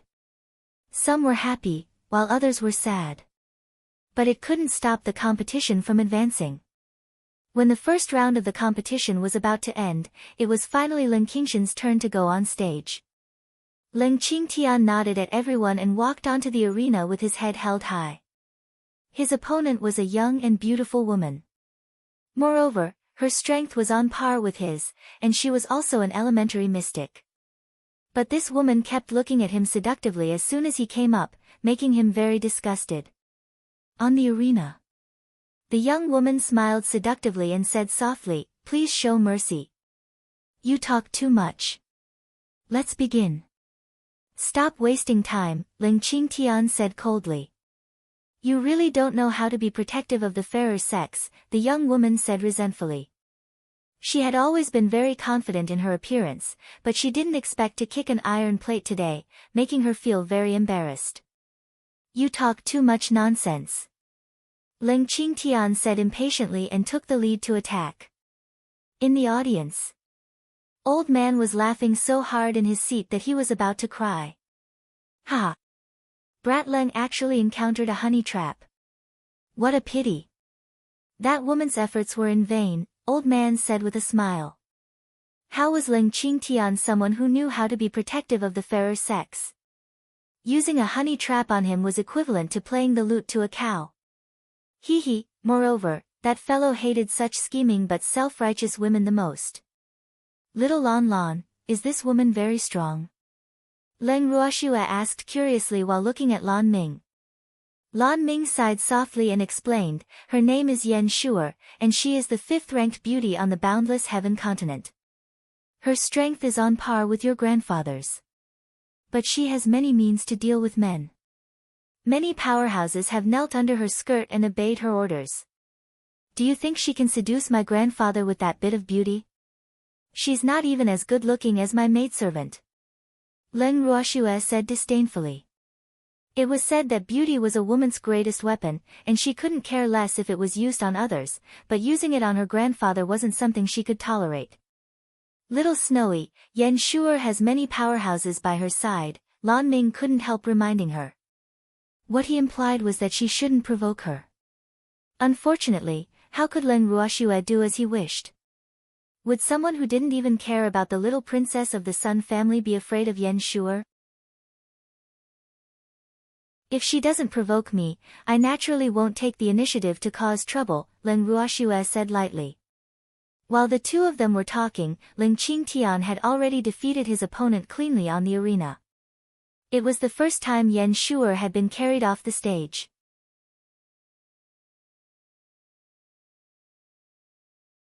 Chapter 383, You're Blocking the Way, 4, Wow. This person really doesn't know how to be protective of the fairer sex. He's actually willing to be ruthless to such a great beauty. That's right. But watching a beauty get beaten up is also quite enjoyable. After Leng Qingtian won, the audience erupted in an uproar. Many people discussed it, and more people gloated. Leng Qingtian walked down the arena calmly and was about to return to his seat when he was stopped by a tall, burly man as he passed by the audience aisle. I want to challenge you, the burly man said angrily, his deep eyes full of killing intent. Wow, Yen Shuer's lover is going to avenge her. A mystic monarch is actually challenging an elementary mystic. How embarrassing. The audience began to discuss again, and Leng Qingtian learned the identity of the man in front of him from the gossip. This mystic monarch was that woman's lover. But they were on the arena just now, and it didn't matter if they were dead or alive. But now that he was off the arena, Leng Qingtian really didn't have much patience to tangle with him. Move aside. You're blocking the way. Leng Qingtian said with cold eyes. Humph. So what if he was a mystic monarch? He didn't believe that a mystic monarch would dare to kill him in public. I told you, I want to challenge you, the burly man repeated, unwilling to give up. In order to avenge his woman, he didn't even care about his identity and the rules of Carefree City. I refuse. Leng Qingtian said coolly and wanted to bypass the burly man. But the man blocked him like a small mountain. Don't you dare to accept the challenge. I've never seen a mystic as cowardly as you, the burly man provoked with contempt. I've also never seen a mystic as shameless as you. A mighty mystic monarch is actually challenging me, an elementary mystic, and even asked if I dared to accept the challenge. I really don't know if I'm an idiot or you're an idiot. Leng Qingtian said coldly in a somewhat overbearing manner. Humph. He was a great general after all. As the saying went, you shouldn't lose your manners even if you lose. Although he was not as strong as this man, he absolutely couldn't lose in terms of imposing manner. Leng Qingshan's words resonated with many people in the audience. On the boundless heaven continent, things like the strong bullying the weak were not uncommon, and many people didn't have Leng Qingshan's imposing manner, boldness, and guts. So at this moment, they were rather impressed and respectful of Leng Qingtian because he spoke their innermost thoughts. Grandpa, what's the matter? Leng Ruoxue walked over with freak after sensing the strangeness. It's okay. I just met someone blocking my way, Leng Qingtian explained softly and signaled his granddaughter with his eyes to be at ease. Leng Ruoxue looked at the unfamiliar burly man and said lightly, seems like he's not a good dog. Ugly monster, who are you calling a dog?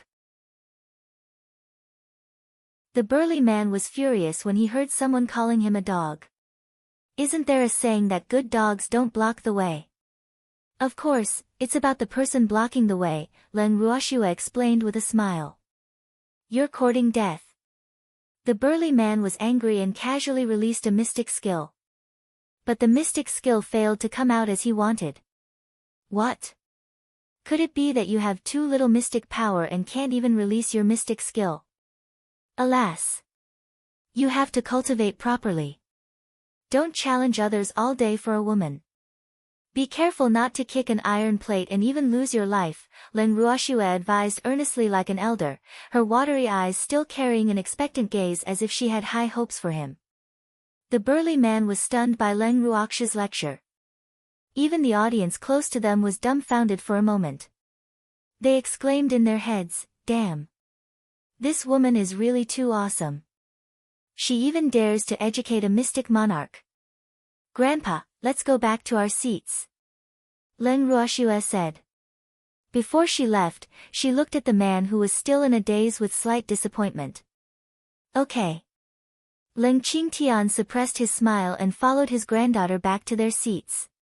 As for the burly man, when he returned to his senses, Leng Ruoxue and the others were long out of his sight. An hour later. "It's my turn," Leng Ruoxue said as she stood up from her seat. This was already the last 10 matches of the first round. She didn't expect her to appear so late. "Little Snowy, you have to be careful," Lan Ming said worriedly. "Don't worry. Little Snowy won't lose a strand of hair with me around," Icy promised. "I advise you to admit defeat directly on the arena. You're not Su Nan's match at all." Sun Meilin finally spoke again after a long silence. Moreover, she had an expression of consideration for Leng Ruoxue. "Thank you for your reminder. But retreating without fighting isn't my style," Leng Ruoxue said lightly. Since Su Nan was a genius, she had to experience it even more. How could she come on the arena and admit defeat directly? With that, Leng Ruoxue left her seat and jumped onto the arena proudly. On the arena. Leng Ruoxue looked at her opponent indifferently. Su Nan was about 20 years old. He had a handsome appearance, a tall stature, a pair of dignified tiger eyes, and the aura of an aristocrat. It was said that he was the best among the younger generation of the Su family and one of the top 10 geniuses on the boundless heaven continent. His strength was at elementary mystic.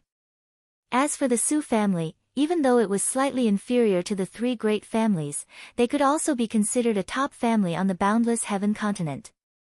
Su Nan was also the Su family's internally designated next successor. Su Nan was also looking at his opponent thoughtfully on the arena. The woman in front of him was the ugliest woman he had seen in his life. But his intuition told him that this woman was very dangerous, so he didn't dare to underestimate her at all.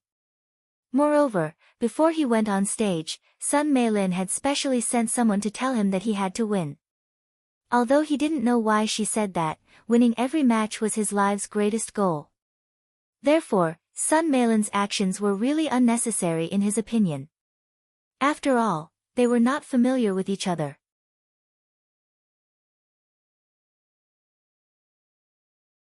Chapter 384, Leng Ruoxue vs. Su Nan, 1, Can we begin?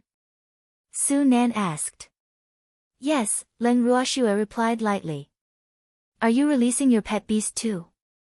Su Nan continued asking, implying that he would release his beast if she did. No. Icy, watch the battle by the side first. Leng Ruoxue said softly as she looked at the lazy Icy. All right then. Icy reluctantly jumped down from Leng Ruoxue's shoulder and found a random corner to lie down on the arena. You can start first. Su Nan said graciously. Then I won't be polite. Take this. Then the aura on Leng Ruoxue's body suddenly changed. She instantly used a mystic skill in her hand, and several streams of red and purple mystic power pounced at Su Nan like fire dragons.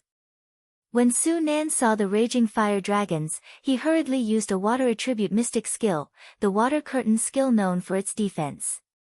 But his water curtain was unable to block the fire dragon's attack. Before long, his water curtain was evaporated by Leng Ruoxue's fire dragons. Su Nan looked at everything in front of him in disbelief and was dumbfounded. But he quickly returned to normal and hurriedly added the earth attribute mystic skill, Iron Wall, in a vain attempt to block Leng Ruoxue's fire dragons. Moreover, what made him depressed was that the temperature of Leng Ruoxue's fire attribute mystic skill was so high. He really couldn't understand it. Leng Ruoxue looked at the tall wall that suddenly appeared on the arena calmly and smiled slightly. Several tiny streams of green mystic power floated out along her fingertips and directly flew toward the wall. Green mystic power, I really didn't expect you to have the wood attribute, Su Nan said gloomily. Wood attribute mystic skills happen to be able to restrain his earth attribute mystic skill. But his water attribute mystic technique just now was unable to restrain Ling Ruoxu's fire attribute 1. This fact made him very conflicted. You're lucky. This is the first time I'm using this 1,000 threads, Ling Ruoxue replied with a light smile. I'm not fighting anymore. I admit defeat, Su Nan said in a self-aware manner. After several clashes, he knew that it would be very difficult for him to defeat Ling Ruoxue. After all, they were of equal strength. Moreover, every mystic skill she used subdued him, but he couldn't do anything to her. So there was no point in continuing the fight. It was better to admit defeat early, preserve his mystic power, and prepare for the additional round. Ling Ruoxue, victory, the referee immediately announced loudly after Su Nan admitted defeat. He didn't expect the match that he originally thought would be a fierce battle was the fastest to decide the winner. Thank you for letting me win, Ling Ruoxue said politely. She picked up Icy and was about to walk down the arena when she heard an extremely angry voice coming from the audience. Damn it! Su Nan, how dare you go easy on her? Sun Meilin roared furiously while wanting to skin Ling Ruoxue alive. 3 billion. That was 3 billion. It was enough to buy a small city, but it was gone so easily. How could she be willing? Miss Sun, even if you are the little princess of the Sun family, you can't insult the dignity of a mystic, Su Nan said with a dark face full of displeasure. Why else would you lose to a woman? Sun Meilin asked angrily. She was sure that Ling Ruoxue must have used improper means. Otherwise, Su Nan wouldn't have lost. Haven't you heard that there is always someone better? I'm not her match. Admitting defeat is the smartest choice, Su Nan explained while suppressing his anger. Humph. He wouldn't have had to suffer so much to explain to her if he didn't have to worry about Sun Meilin's identity. After all, he had to think about his family. Ignore her. She's just a sore loser, Ling Ruoxue said softly as she glanced indifferently at the furious Sun Meilin. A sore loser? Su Nan's face was full of question marks. The loser seemed to be him, right? What did it have to do with Sun Meilin? Your admission of defeat allowed me to win 3 billion from her, Ling Ruoxue said happily. Su Nan was speechless. No wonder Sun Meilin was so angry. After all, whoever lost 3 billion would definitely not be in a good mood. But he couldn't be blamed for this. He was indeed not Ling Ruoxue's match, and he couldn't fight to the death just because of a competition. After speaking, Ling Ruoxue walked down the arena with light steps in an incomparably happy mood. After returning to where Ling Qingtian and the others were, Ling Ruoxue deliberately glanced at Sun Meilin and said lightly, Miss Sun, admit your loss. I hope you are a person who can afford to lose. You have to learn from Su Heng on this point. Look at how calm he is. In fact, poor Su Heng wasn't calm at all. He was simply dumbfounded. Of course I can afford to lose. It's only 3 billion. It's just a drop in the ocean for our Sun family, Sun Meilin said fiercely through gritted teeth as she glared with her beautiful eyes that were shooting flames. She had never hated someone so much in her life, and Ling Ruoxue really made her hate her. She would definitely never let her go. I hope so. Little Lan Lan, can we go now? Ling Ruoxue turned her gaze to Lan Ming. Okay, this is for you. Lan Ming nodded slightly and handed her 2 silver cards. Thank you for safekeeping them for me. Ling Ruoxue took the silver cards and stored them directly in the bracelet. Then the group left the competition venue in a grandiose manner. Cousin, why didn't you help me just now? Sun Meilin roared furiously after watching Ling Ruoxue and the others leave. There are so many people here. What can I do? Do you want people to say that we're bullying others? Zhou Kun coaxed helplessly. In fact, He hated this cousin of his to the core, but he had to deal with her for the sake of the family. Cousin is right. This place is indeed inconvenient. After calming down, Sun Meilin also thought it through. Since it was inconvenient to attack in Carefree City, she could only teach that ugly monster a lesson on the stage. This was her original idea, but it was even more urgent now. Len Ruoxue. Don't blame me for being ruthless. You asked for it. Who asked you to make me angry?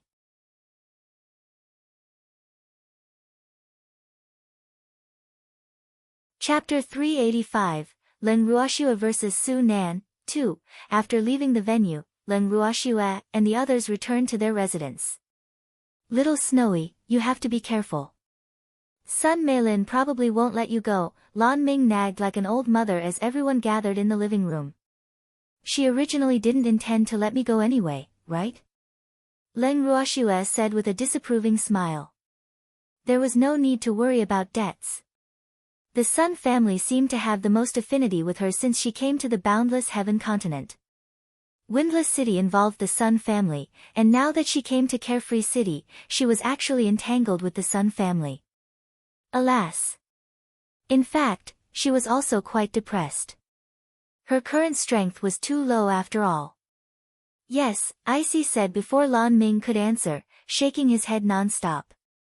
Len Ruoxue caressed Icy's little head and asked curiously, Little Lan, can we know our opponents in tomorrow's matches now? No, we will draw lots again before the competition tomorrow, Lan Ming said with a serious expression. Alas! He didn't know what would happen tomorrow. But he didn't dare to say anything in order not to affect their mood. He only hoped that they would be careful tomorrow. Then is it possible to tamper with the lot drawing? Len Ruoxue asked thoughtfully after some thought. If Sun Meilin wanted to find trouble with her, the greatest possibility would be to tamper with the lot drawing. In principle, it's impossible, but Lan Ming's expression was a little unnatural. In fact, this was what he was worried about the most. After all, the current headquarters was under Wugong's control. It was difficult to guarantee that he wouldn't do something unfair to curry favor with the Sun family. Little Snowy, don't be scared. I will protect you, Icy said ingratiatingly. I'll protect my woman. Go play somewhere else, Freak said with some displeasure, his body faintly emitting a sour smell. You're too weak. Icy obviously looked down on Freak. Is that so? Then do you want to try my fist? Freak narrowed his eyes provocatively, his pitch-black and bright eyes exuding a dangerous aura. I don't want to. You're a violent man, Icy said fearfully. For some reason, this man gave him a dangerous feeling, and his intuition told him to stay away from danger. Stop bickering. Let's get some food and rest early after eating, Len Ruoxue said helplessly. Eating is good. I like eating. Icy immediately cheered and jumped up. Boo-hoo. He ate casually at noon, and he was so hungry now. After hearing what Len Ruoxue said, everyone got to work and began preparing dinner. After dinner, everyone returned to their rooms to rest. The next day, at the competition venue. As soon as Len Ruoxue and the others entered, Lan Ming, who came to the venue to draw lots first, appeared in front of them with a serious expression just like yesterday. What's wrong with you? Did someone bully you? Len Ruoxue couldn't help teasing. Lan Ming was about to say something when old Zhao interrupted him. Our opponents are very strong again, right? Old Zhao said in realization. Hee, it's good to be stronger. I can test the power of my new weapon. He had no use for it yesterday. Alas. Lan Ming sighed softly. Even though he had expected this reaction from them, he was still a little depressed. Moreover, their opponents today were not strong but just very difficult to deal with. Let nature take its course.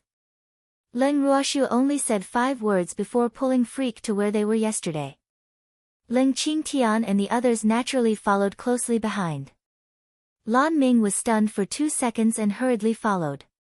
You're in luck today. Your opponents aren't that strong.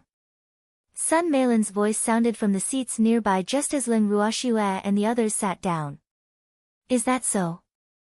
Then our luck is really good. Ling Ruoxue smiled lightly and said with slight mockery. Humph.